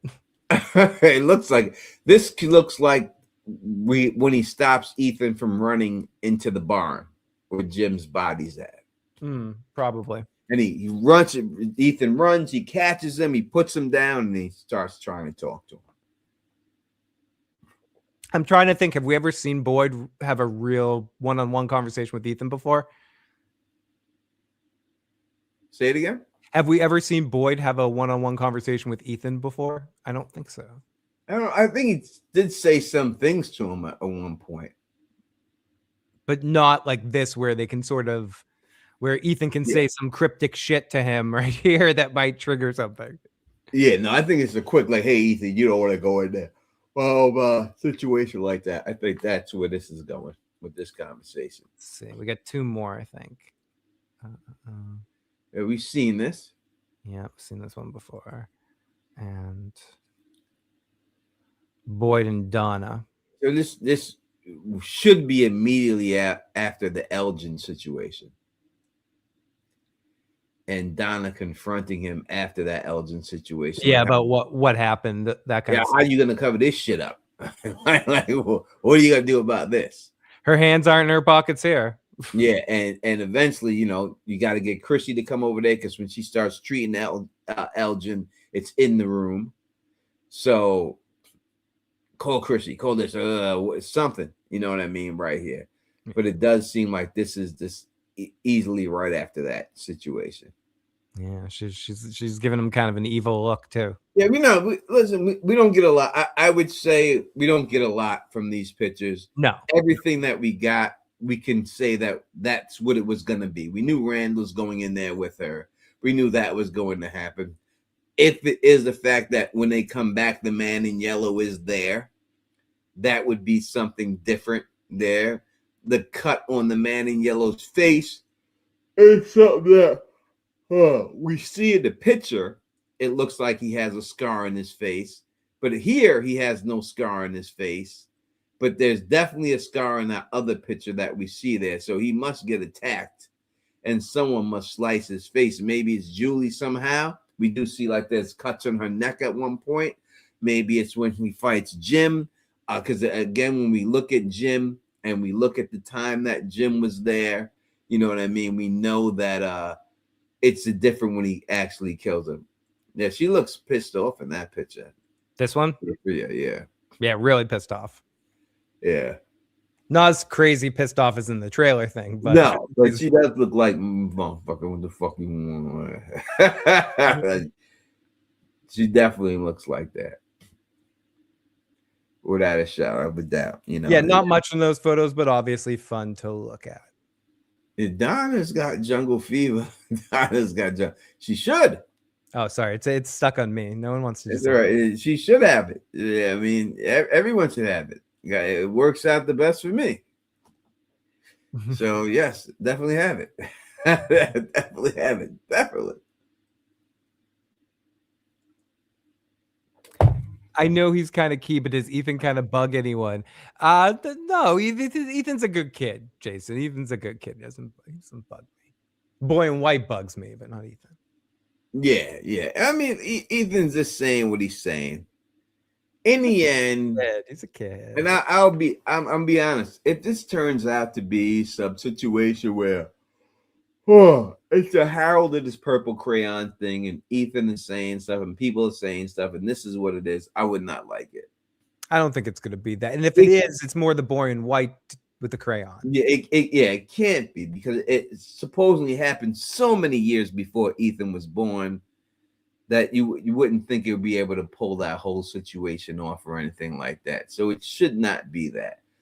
Yeah, I don't think it's going to be exactly like that. At least that's not like I don't think his Ethan saying stuff. I don't think his whole, and I think that everybody who has seizures can story walk. I don't think it's just Julie. I think they all can do it. We love you, AK. As always, we love you, AK. What's going on, AK? And AK, I think she's covering. What's she covering right now? The Punisher, The Boys, Daredevil, like all that sort of stuff that I can't. That damn the Darth Maul. I haven't checked that out yet, but I am. That shit is amazing. In Vince, I know you've read the comics before, so you're sort of like, it's hard for you to get too into. Invincible shit is great. Invincible is fucking amazing this season. It's fucking incredible. Great. It really is great. It's the best. It's since the Batman animated series. It might be my favorite animated cartoon. I don't know if they're going to do the man milking. I don't know if they'll go that far away. They're going to. And the Boys came back with 2 awesome episodes, and Daredevil is pretty damn good this season. I did not have a chance to watch The Boys yet. I will watch The Boys. Two episodes dropped. They're pretty. I will watch The Boys, but the Darth Maul stuff, it's so good and ends so quick that now I'm just really gonna wait until it's the season's done to watch it. No, I hear. I watched the Malcolm in the Middle thing, the 4 episodes of Malcolm in the Middle today. That was pretty funny. But Invincible is kicking so much ass this season. It's unbelievable. They're doing an excellent job of killing it this season. 100%. They're definitely doing a really good job. It's a great show. It's a great show. It's the best superhero show ever made on television. I mean, listen, Batman's Batman. We love that, but for adults, this is the best. It's fucking J.K. Simmons. It's a part of the reason why this season's better than the last few is J.K.'s back as like a main character, and Seth Rogen is kicking ass as Alan and the Alien. Yeah. It's like some of the best work that Seth's done in a while too. And we were talking about The Walking Dead. Glenn is like, all the voice acting is really cool, and it goes dark and weird and fucking when they ripping out all the guts and shit like no, he's trying to get to his heart and he couldn't reach it. Couldn't do it. He was reaching, trying to get to his heart to pull his heart out, and he couldn't reach it. He just died before he could reach it, and that was it. But no, really good, really good job. I loved everything about it and stuff. Ethan is our Christ of the story. So does he have to die, and then they're going to eat chocolate bunnies? Yeah, I don't know about that. I'm sorry. I don't see Ethan serving that role. I just don't. I don't know. I don't see it. I don't understand what I hear what you're saying, but I'm not getting it. It's not clicking to me. You have to explain more of it to me, to explain why he would be that sacrifice to save everybody. I don't really see that myself, but maybe you can explain that to me. Sophia was also the name of the little girl in the barn episode of The Walking Dead. Yeah, she was the girl in season 2 that went disappearing, and then they finally saw. They recycled every name from every show they ever did. People are like, who's this saying this? Tony's tired, guys. I am tired. I am. I was up. I had a very long day. I have a very long day tomorrow with this funeral and stuff and all that. I gotta go deal with that and whatever that details after and everything else. So yeah, no doubt about it that I'm tired. I'm old. All right, I'm old. I can't break night like I used to. I can't break night like I used to. Not at all. You know what I mean? That's why you're doing this, because if you weren't, you'd be passed out on the couch. Like I would be. I would be. Me too, dude. I'm. I keep hearing this Clara stuff. Clara. I hear it a lot too. and I don't see it. I'm going to sum it up. Tony does not think she's important enough to be suspect. Period. That's the whole reason. That's the simple statement, right, Tony? It's really as simple as that. I just don't think she's an important enough character that all of a sudden she's somebody at the end of this whole situation, where they have done nothing to say that she has done anything bad. I just think this is the whole Tilly situation. I feel Tilly all over again. Right? Tilly did a lot more, right? Did a lot more. And I could almost grasp it, right? She's done way less than Tilly. Tony, let's talk about some of our worst from takes that ended up not being true. My two worst ones are Jim the bartender and Tilly both being dirty. Like I was like, both those people, I'll be full worth. I was shoving those two people down. What are some of your things that you called that ended up not being true? Do you have a couple of those? I gotta think of it. I mean, I really okay. think if none, don't spend too much time. I'm trying because I'm sure I have something I had a bad take. People in the live chat, what are some of yours that you thought were things that were going to happen but ended up not being true, or I'm trying to think. I never thought Tilly. I was you were ragging on me about the Tilly thing. Yeah, because I remember it's like she's doing rain dances. Like this chick is this happy because she survived cancer. She don't give a fuck about life anymore, right? Wow. So she's just happy to be alive. That's why I took it when she was doing it. I'm trying to think. What did I get wrong that I would say that was a bad take?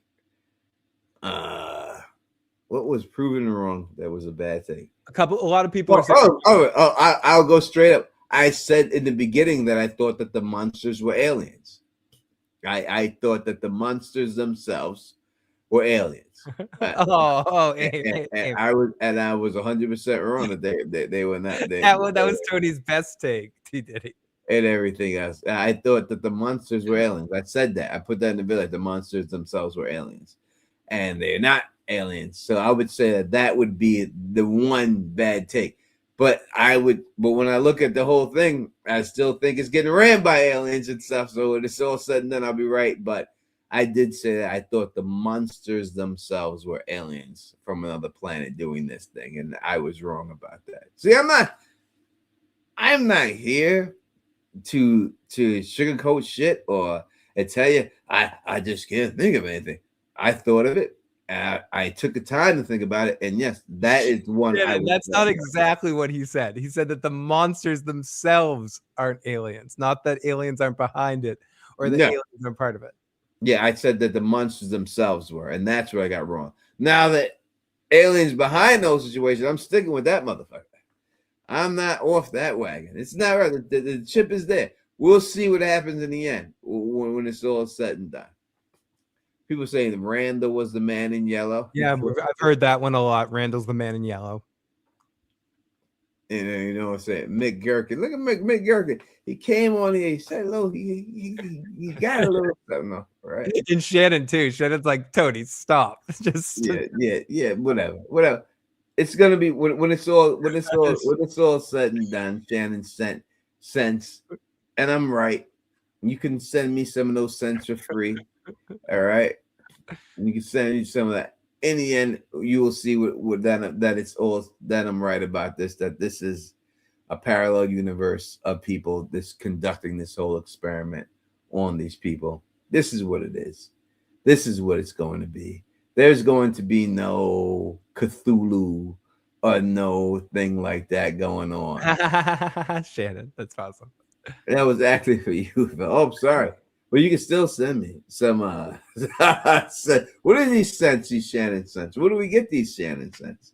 What's going on with the Shannon cents? I want to know more. Extraterrestrials can mean a lot of stuff, says Susie. And listen, it means anything that was not from this planet. That's the dictionary definition. That's what we're going on, and that's it. If it's from this, as I said, if it's people from this planet who have traveled forward or backward into time, then it's not aliens. It's the same people from this planet.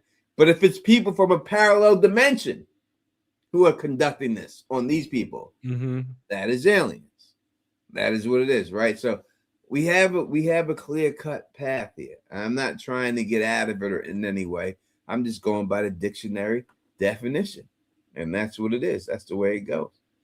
Who do we had another lady in here, and we have not seen her in a long time, who was selling lingerie. Who was the lady who did the lingerie? Oh, remember her? She had the lingerie line. Yeah, was it another one of the Tamaras? I think it was it came in. It may have been one of the Tamaras who had the lingerie line. She had a beautiful lingerie line. I'm about to say for women, but lingerie line, and it was beautiful and stuff. And I'm trying to think. It was Mara Chase. Yeah, Mara Chase. Yep, Mara Chase. And she came on in. We sold a lot of lingerie for her and stuff and all that stuff. It started coming on, and she didn't come on in intention for that, but it's beautiful lingerie line, very silky and all that. Not that I know that I had anybody that actually wore it for me or anything or all that. Look, I wore it. It feels very silky. It's very nice. AK is like, I still got it. One of her pieces, and all that stuff. But no, but I'm saying this in case this. If you do have some like sense to, all that, let us know, because we definitely would love to promote you and put that out there for you and everything else. About that life, about to help our community out and all that good stuff and all that, everything else. That was Tamara number 2. We had 3 Tamaras, yes. 3 Tamaras. That was Tamara number 2. Yeah, it was a beautiful line. It really was gorgeous. I always thought that Red Lipstick Club should have been one of the models for her. That was during the all those week after darks in 2020 and 2021. I was a fat fuck because of those things, Phil. It ruined me. I became a really fat motherfucker. That was during COVID, and we were doing streams every night, and we were doing like virtual bar streams, and we were drinking every night. And I didn't realize I was a fat fuck, Phil. I didn't until my daughter got married. And then when I had to go and get fitted for my custom suit that I would, they have those like 3 mirrors and shit. Oh, no one looks good in those 3 fucking. And they put me in front of that 3 fucking mirror, and I have to, I'm sitting there in my boxer briefs and shit, and I'm standing there with no shirt on that 3 mirror, and I was like, holy shit, I'm a fat fucker. It's like turning your front camera on in your phone, Tony. I had no idea I was that fat, but I swear to you, Phil, I really did not. Even though I was wearing like size, I was wearing like size 42 fucking pants. Like I was like, this has got to be baggy. This is because it's baggy. You were in sweatpants, and you're like, I'm switching to sweatpants. I'm wearing size 42 pants, and I'm just like, hey, that's the style. It's got to keep it baggy. That's I'm not thinking. It's COVID. I'm dressing comfy. It's COVID. I'm not thinking about it. But when I got in front of that motherfucking mirror, boy, I looked at myself and I said, holy shit, you're a fat fucker. And then the guy who was doing the shoot, he goes, we just got to make sure that there's some extra room for your seat there. And I was like, what? I was like, what do you mean? He's like, we don't want you when you sit down for it to split. I was like, damn, I'm fat. I'm a fat motherfucker. I am so fat, but I am not fat anymore. I think my highest weight there, and the people wondering, you could, I'm 5'10" tall. I was at my biggest weight. I was at 200 and I think 37 pounds. I was like 237 back then. And at 5'10", that's not a lot of weight. That's way too much. I was like 237. So we're like the same height. I'm trying to remember. We're about the same height, right? Yeah. And right now I think I'm at 181 is what I weigh now. So I went from like 237, and now all this time later, whatever, I'm at 181. I've lost the weight, and I don't have no stretch marks, no nothing. Phil, that's the picture that's never supposed to be shown. Yeah, there you go. Tony and I are in the same place. It's one of the 2 times we're in the same place at the same time. Yeah, Actually, this is the very first time we ever met. Very first time we ever it met. is. It is the first time we ever met. I preferred that other con, but that hotel was awesome, pretty awesome in Dallas. It was a really good time. But yeah, I lost all that weight and I'm very muscular now and all that good stuff. But yeah, I got really fat. I didn't even realize it. It just crept up on me. And I don't even know if it crept. I was just home because I wasn't working because of COVID and shit, and I was getting all this fucking money. And I was drinking. We was drinking every night. We was just sitting there, just drinking every day. And you're like eating at the end of the streams. Like we'd be streaming in the morning, and then you make some Wow, I was a fucking slob. Some like frozen pizza rolls and shit like that. You started getting into those Oreo those like cookies yeah, I was a fucking slob. I ain't gonna. I was a. You weren't. You looked fine. I look fine sitting in the chair. But in reality, I was a fucking slob. I was a slob. You know what I mean? But when I met you at that con, that's different. That con, I had come off of the Deontay Wilder book, and when I had came off that Deontay Wilder book, I got really sick, and which I believe that was COVID the year before COVID hit. And when I came off of that, I was. You're talking about the Dallas con?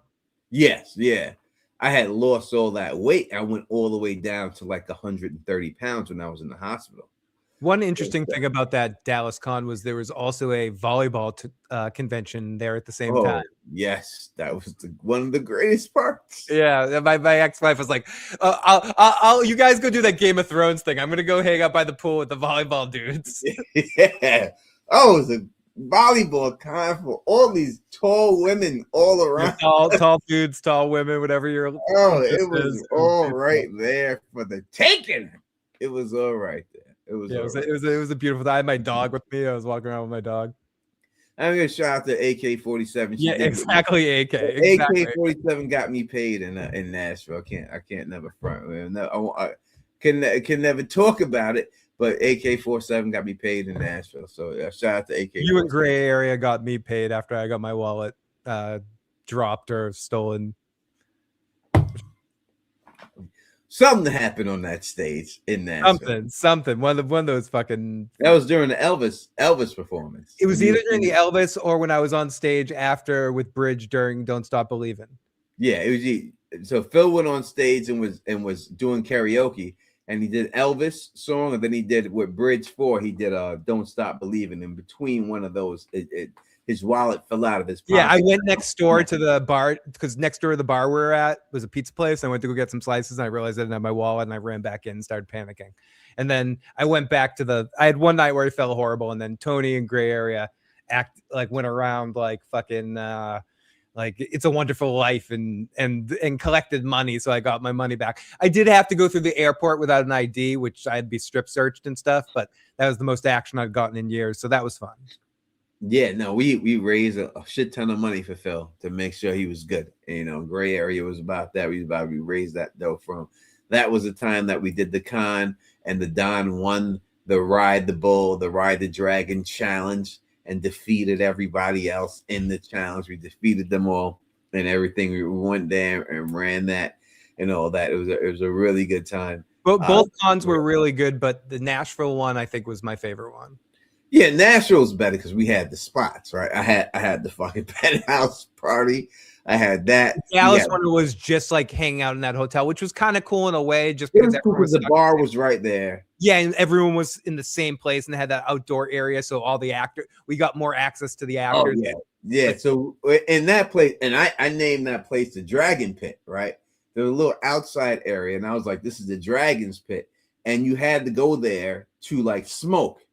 So all of the actors from Game of Thrones who smoke, who you don't think smoke, and the women smoke those little skinny, slim cigarettes that they were smoking. Yep. They all were out there in the Dragon Pit. So when we were all out there, we had all the actors from the Game of Thrones show just chilling in the Dragon Pit. Gilly and young Hodor.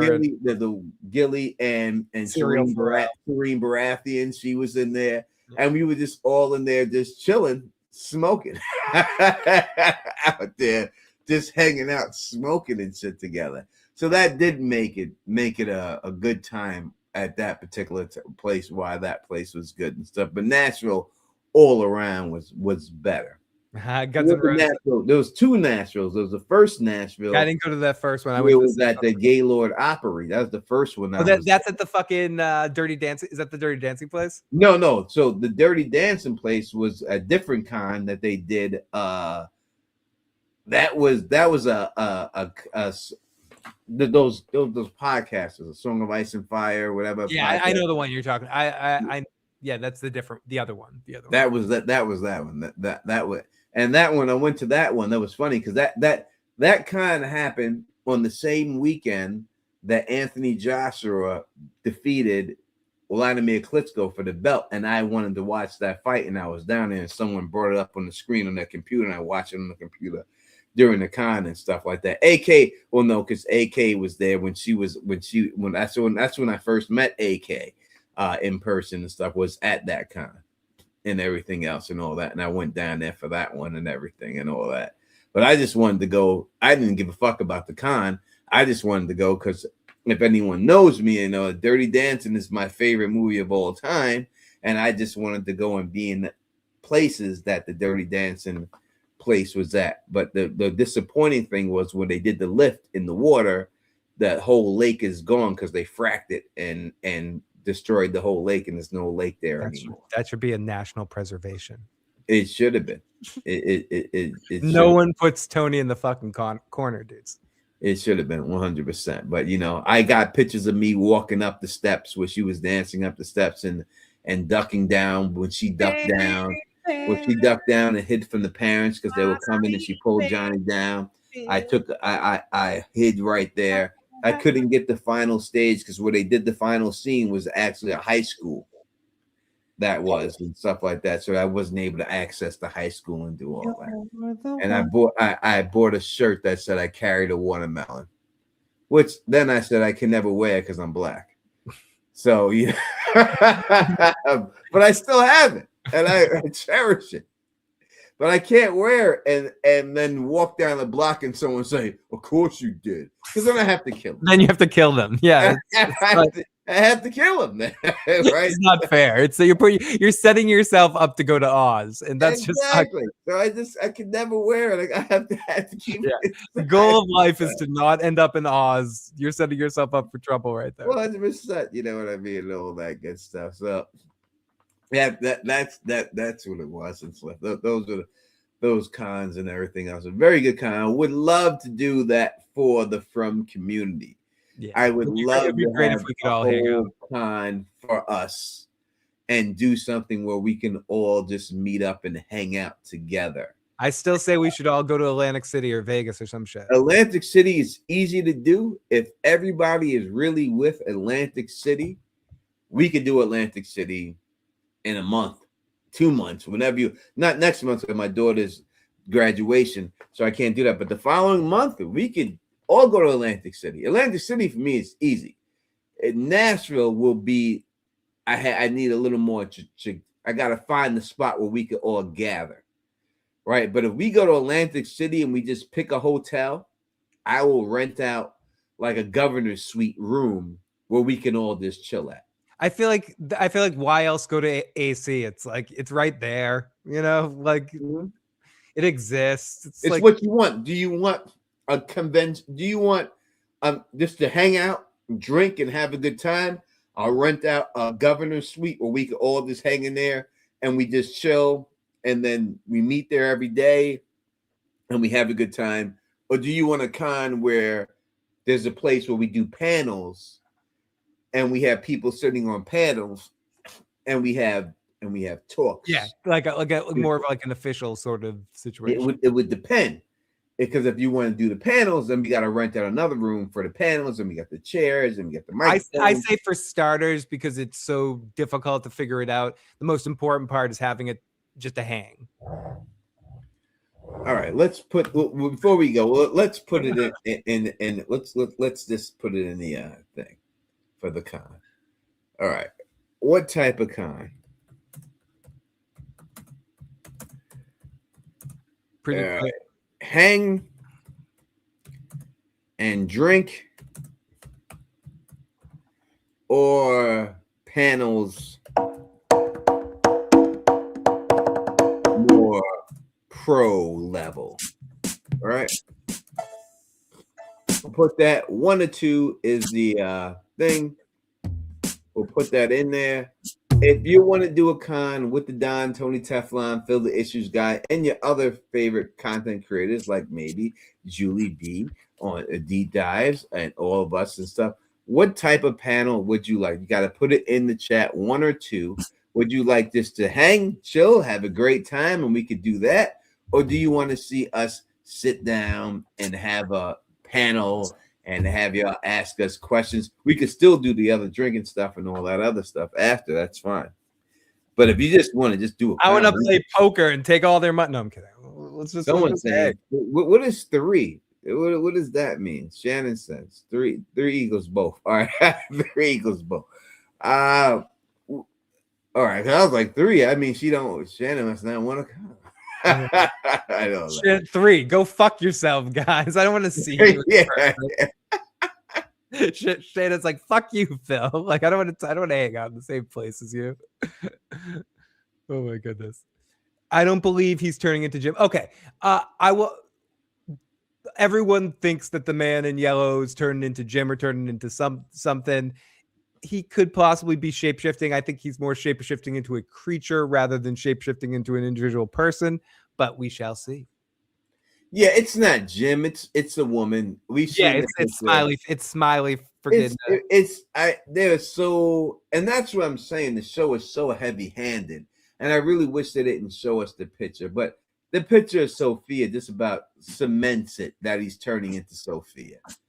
I mean, there's no other reason for her to be smiling like that. I'm not going to go into what I talked about last time about me almost losing my life or anything like that. But it would have to be Sophia. If it's not, then it would be the biggest bait and switch I've ever seen in television. Do you think Doug is going to appear as Doug this season, or he's going to get into Sophia and then just be, that may be it. Like it may be the end of the Man in Yellow. Like, do we only see the Man in Yellow? Like, just for a slight lost spoiler, and I know it's not the same show. Some of the writers have nothing to do with it, but the Man in Black on Lost, who is our ultimate bad guy in the final season, took the form of one of our main characters that died.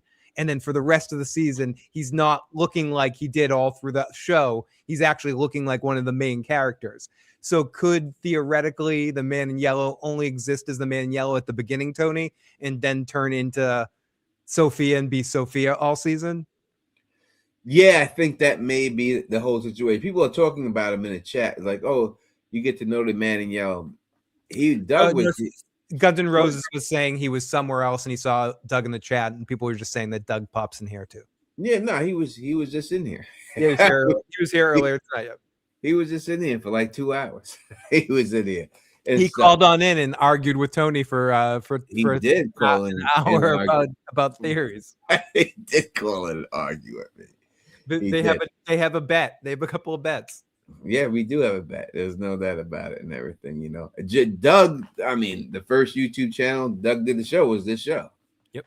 I mean, I'm the one who contacted him and had him come on here and talk about his characters. The first YouTube channel he ever did was my channel, and then he went on to do other channels, and that's great. And then we'll have that. But he was over here. What was that highlighted? Oh, I accidentally. I just wanted to say yes, JT Moore, John Locke. What are we looking at this goddamn chat right now? We are looking at people 15 votes. That's it, and 10 people say hang and drink. 5 people say panels and pro level. Yeah, there's a lot of people that are also saying both, of course. Yeah, I would say this. We can always talk from, even though we're hanging. Yeah, we can do an informal live. Yeah, it doesn't have to be a straight panel where I'm sitting at a table and I have a microphone and y'all in the audience. Even if we're hanging and drinking, we could always talk from. Tony, if we actually figure it out, though, it would be fun to do at least a 30-minute to an hour live show. Yeah, we could do a live show with everybody there. Yeah, we could do a live show. Yeah, like we could just hang and chill, and we'll do a whole live show with everybody right there chilling while we're doing it, and then y'all could get this talk and get caught on the camera that way. We could always do that. That's never an issue. Exactly, I mean? Like a live show with some trivia questions, AK. Yeah, some shit like that would be fun. You know what I mean? What is it someone saying? Guns N' Roses saying what? Did he say something to insult Doug to make him go away? No. That's not a girl. Who is this Guns N' Roses person? Different Guns, not Glue Guns N' Roses, different Guns N' Roses. Yeah, what did he say? Did he say something? No, he couldn't say anything, right? No, I don't say anything. No, he was just saying that he missed Doug earlier. Oh, so I missed that. Oh, no, yeah, no. Doug's around, man. Don't worry about it. Doug will be back. Doug will be back. Go to Julie's channel if he's still awake. Doug will be back in there and everything else and all that good stuff. Without a shadow of a doubt. Absolutely. He's promoting this show better than anybody right now. He's out there talking to the fans in a bunch of different streams, helping promoting the show, and it's going to be awesome to see Doug. And that's just my one question: how much of Doug will we see this season, or will he be in some other form? Yeah, I think that it may just be until he transforms, and then we never see the Man in Yellow again. Yeah, maybe not again until maybe 1 or 2 never times this season. No, never. No, well, yeah, sort of. He used up that form, and he's into another. And he's into another body. He's into Sophia, and if Sophia gets murked by the end of it, it's over. And that's just the end of it. I could easily see him going that way with the whole situation. Like the Man in Yellow is there. He kills Jim. He transforms into Sophia. They figure out that he is Sophia. They kill him in Sophia's form, and that's it. The Man in Yellow is out of here, and it's a done deal. I can easily see it going down that way. And that's the end of the whole Man in Yellow situation. Yeah, we might know, people in the live chat too, we might not see a ton of Doug. No, we might not. It may be really fast. It could just be one episode. In one transformation. And then one episode, one transformation, and then that's it. And then he's in Sophia, and then Sophia takes the character and runs with it from there. And yes, until she gets caught. Absolutely blonde. Doug is an MVP, and MGM owes him tremendously. He is out here talking to the fans. Who is that with the eye patch in the picture that they're using? Who is that person? I'm not sure. Isn't a pirate. I don't know. That wasn't that picture. I'm looking at him like, who is this? I don't know who that is. Trying to figure it out. You know what I mean? But I don't know. You know what I mean? I don't know. Look at the people hitting on Julie. They said, I'm taking LOL. Doug is just a friend. My co-host is Carl is my fiance. That's right. Was it Roger Stone? I thought it was Roger Stone. I didn't want to think it was him.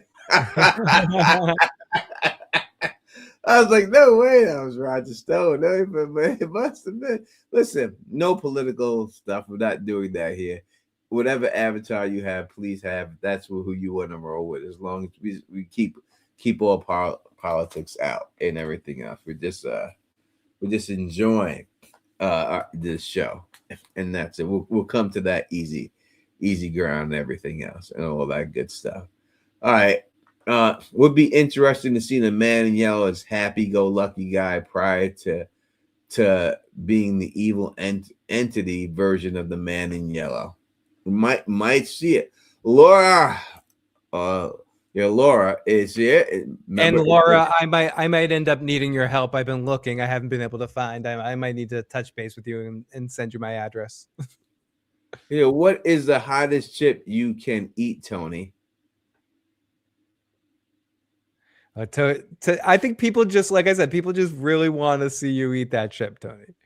Listen, man, I understand your desire to see the Don Tony Teflon fail. Unfortunately for you, the Don doesn't fail. All right. There's a reason why I am the Don. There's a reason why it goes down like that. It's not going to happen when it's all said and done. So it wouldn't even matter. It would not matter how hot that chip is, because I ain't gonna eat it because I'm right. All right, on both accounts. And we shall see when this season starts and ends, or when the series starts and ends, what happens. I guarantee you, the Don will hold it down, and that's what it's going to be when it's all said and done. All said and done. I've heard nightmares about that hot chip. Listen, I ain't worried about it, man. The Don, I ain't worried about it. I ain't worried about it, man. It's gonna be what it's gonna be. All right. And yes, we were talking about favorite treat snacks, and yeah, Laura's gonna send me some Tim Tams because I need to try these fucking things. I was just gonna say pussy. That'd be hard to say. That'd be like, no offense. That'd be hard to send in the mail. That'd be difficult. You say that's what was coming out of my. That's what I was thinking. But what is everyone's favorite candy snack? What was your go-to if you had to get one? You're like you're last meal situation. They're like, you can get any candy bar, candy in the situation. What's your pick? People in the live chat. People saying Twizzlers, the hot chip. People want the hot chip. Keep the milk of the poppy. Nutty Buddies. Acosta's holding the chip. Oh, Acosta. Yes. Come in the mail. But anyways, sorry, Tony. You were wrapping it up. Tootsie Rolls or Oreos, Reese's. Yeah, listen, Oreos, Reese's. If y'all are talking strictly candy like that, the boring kind of snack food. Like, what would be your last? I like snack popcorn. I really do enjoy popcorn. I enjoy Dorito chips. I would say, like, when I think Twix is up there.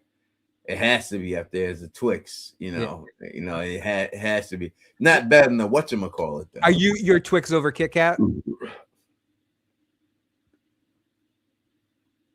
It's that. Oh, you got the pause. That made you pause. That's a very hard call, Phil.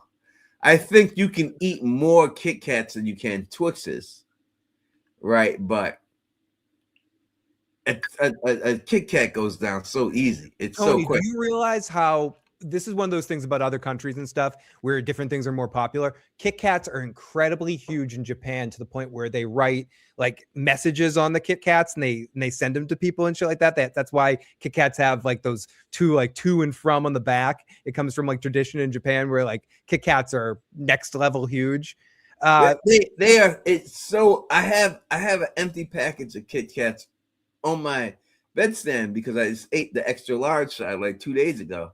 And I didn't throw it out yet. And it's there, but I mean, a Twix is more satisfying of an eat. Like a Kit Kat is just something that you're eating, but it doesn't do anything for you.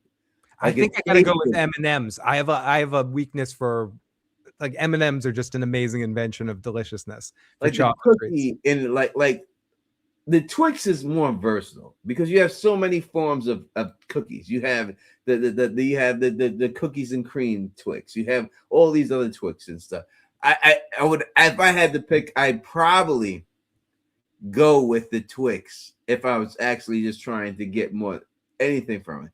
Are you a Snickers or Milky Way fan? Snickers is always good. Not Milky Way. Fuck Milky Way. Never Milky Way. Never wanted that in Halloween. Never wanted that. I love the little Milky Ways. Do you know what's an underrated candy for just caramel fans? Is Caramello. Caramellos are fucking. Caramello is a very good. It's underrated. It's not special, but in their high variants, if it's hot out, those things suck. But if you get that thing in its full form in a freezer and then take it out. All right, Now and Laters is a fucking #1 fucking hard candy of all fucking times. Nothing better than the problem with Now and Laters, Tony, is they're never the right. Like you always get them in there. They're never the right. It's never the right chewiness or hardness. No, sometimes they break a fucking tooth. Yeah, like, Now and Laters is unpredictable. All right. Yeah, if you get a Now and Laters top form, I'm with unpredictable. If you get a hard Now and Laters and you just crumble in your mouth, it's still good. But when you hit that perfect pat, that perfect, and it's just chewy and everything else. There's nothing like an hour later. Worst Not, popular. maybe I'm from Queens, and No, I'm with you, dude. I'm with you. City shit, but I'm saying nothing like a fucking Now and later's at their best or next fucking level. Worst Yeah. shit ever is jujubes. Those shit take out fillings. Yeah, no, the milk duds fuck you up too. If you get a bad milk dud, it will rip your whole filling right out of your mouth. Milk dud is that way. I would say that those fucking those what is that like red? It was like a violet covered. It was like a purple pack, and it was like, it's disgusting. It was like a purple. It was at every store. It was like a purple pack of that shit was the worst ever. That was disgusting. That there was no need to eat that. I don't even know. I can't even think of the name. It was so disgusting. Like maybe it was called Violets. Was it called Violets? Yeah, it was called Violets. It was disgusting. That was the worst. That is the worst everything ever made. It should have never been made. I don't know who ever did that and made that fucking candy. Dinosaur eggs and gobstoppers really awesome, but they were better when they used to make the giant motherfuckers. Like yeah, they made the big gobstopper or the big fucking dinosaur eggs that you'd be it would be like a fucking baseball, not baseball size, but like a small fucking ping pong. People saying yes, Violets. It was Violets that sucked. That was the worst candy ever made. Worst. Violets, and there was another one that was a fucking disgusting candy. There was a yellow one too, and then the candy corn are also kind of disgusting. Candy corn is disgusting. No one wants candy corn. Who the fuck wants candy corn? Yeah, like what? Raise your hand. If you in the city, you got these jumbos. People used to eat those fucking jumbos, but Mary Jane's suck too. I didn't like fucking Mary Jane's. Mary Jane's were nasty. I don't give a shit. You know what I used to love? The ring pop. You get the fucking ring on. Yeah, the ring pop. I used to get the whistle. Or the push one, the push pop came in like a sort of like you pushed up. Yeah, you remember the whistle? You get the whistle. Yeah, totally, the whistle shit. dude, I totally forgot about that. Yeah, I used to get the whistle pop. You had the little ball in the middle. Yeah, I used to get the whistle pop. I used to big whistle pop, man. Dude, ring pop is awesome. That's a big fucking thick ass fucking lollipop, dude. That should taste good. Ring pop, Susie. Susie was saying she loves the ring pop. Ring pop is fucking big and delicious. And then with Sprees, you remember Sprees? Oh, I love Sprees. Because Sprees, you got the big long fucking silver. Sprees are so much better than Sweet Tarts. Not that no, you can't compare Sweet Tarts. Sweet Tarts is like bottle caps are better than Sweet Tarts. Yeah, the bottle cap ones, we got a little different flavor, but those motherfucking that Spree, it was such a big candy that when you got it was thick too, and you had the outer shell and the outer undershell. Yeah, you just bite it. It's a silver shell. You bite like two of them out of the whole thing and everything else. What do you mean you like Mary Jane's, Julie B? No, Mary Jane's is terrible. Candy cigarettes. The candy cigarette. Both kind of candy cigarettes. The regular ones, and then they had those gum ones that you could bubble gum ones. Blow the smoke through, like you blow the smoke right through. Yeah, dude. On the bubblegum ones and all that. Yeah, look how bad they fucking raised us. Dude, want to smoke cigarettes. They had all the different brands and shit. You know what else sucked too? Those fucking goddamn wax things that had the motherfucking juice inside. Oh, those fucking suck, dude. You know what I'm talking about? Fight it, the Coke bottles and stuff like that. You and the juice was like a fucking drop. You bite that like wax, and you had like a drop of juice. It wasn't like it was a satisfying amount. It was a drop. And another thing that sucked were those fucking buttons that were on the white paper. You end up eating all the fucking paper. You had to eat the white paper. You had awful. You had no choice but to eat the white paper because it was all stuck on the back of the white paper, and there was no way to get it off without eating the white paper. And you wanted to be eating the whole white paper? Yeah, and then you're fucking shitting out wax. And no, those weren't the same as Gushers. Gushers were pretty fucking tasty. Gushers were fucking awesome. And someone else asked us a couple of times about Jolly Ranchers were one of my favorite, like suck-on candies. Yeah. Jolly Ranchers are great. The Jolly I can't say anything shitty about Jolly Ranchers or Airheads. Amy said Airheads earlier, I think.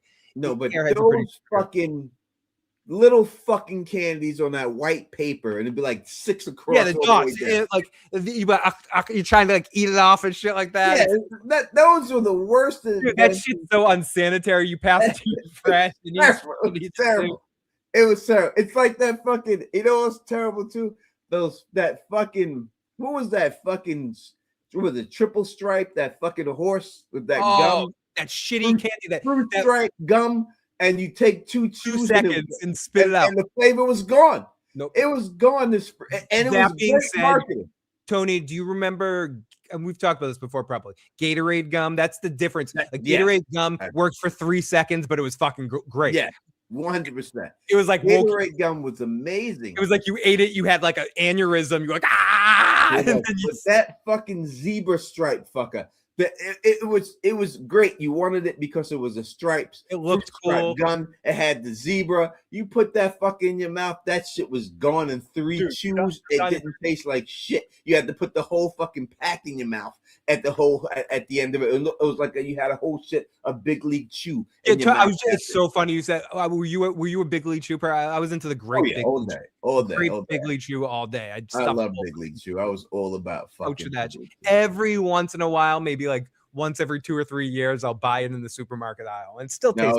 I was all about it. And then they had that fucking Fun Dip, which is basically cocaine for kids. Yes, that's what it was. I knew people that used to sniff it, Tony. No, it was cocaine for kids Fun Dip. Because when you took that goddamn sugar stick and you stuck it in that sugar powder, and then once you ate that stick, you was high all day. You was running around the block. It was a wrap for you. Dude, you're Pookie running down the block, dude. You're fucking Bubbles and shit like that. It was cocaine for kids. That's what that damn Fun Stick was, and that damn stick. And no one could tell me any different. That's what they were trying to do. No, and they had those other ones that were just the long stick of powder that you just like. It was like the one Dixie powder. He's breaking Dixie powder. Yeah, that's what it was. Like just a throw it down your fucking mouth. Exactly. It was just a pure fucking. It was like a hot shot. Yes. There wasn't even any misconceptions of what you were doing right there. It was just like sugar these motherfuckers do fun stick. Yes, exactly. They were trying to kill us. The fucking fun stick. Yes, exactly. They were trying to kill us. That's what they were trying to do with these goddamn things. There's no way around it. I remember it, and they can't never deny it because I would do that, motherfucker. That shit was terrible. I got this shit right here. This is the classic, the goddamn Big Bow. Oh, those things are. You remember about the Big Bow? Those things are fucking delicious too. I got to admit, when it comes to lollipops and shit like that, the Big Bow. This Big Bow shit I have in my house because of the classic candy, but the gum inside is so tiny. Like it's that big ass shit. It's a tiny gum is this fucking small. Dude, like blow pops are delicious, but that candy, that gum is fucking like you eat it for 2 seconds and shit like that. There was those, you remember those ice creams that you get in the ice cream truck? They had like that gumball on the top. It was like the worst ass gumball in the world. You get to it, it's fucking delicious, but it's the worst ass fucking. I remember when Baskin Robbins had ice cream with gum in it. And when they first came out with that, and it was all a big thing, gum in the ice cream. But it sucked because you couldn't eat the ice cream. You had to chew at the same time, and you had to keep it to the side of your mouth because you didn't want to swallow it and shit, and you scared you were going to choke. Tony, interesting question, or varied on this. What are some of your things? A couple, it doesn't have to just be one, or it could be one.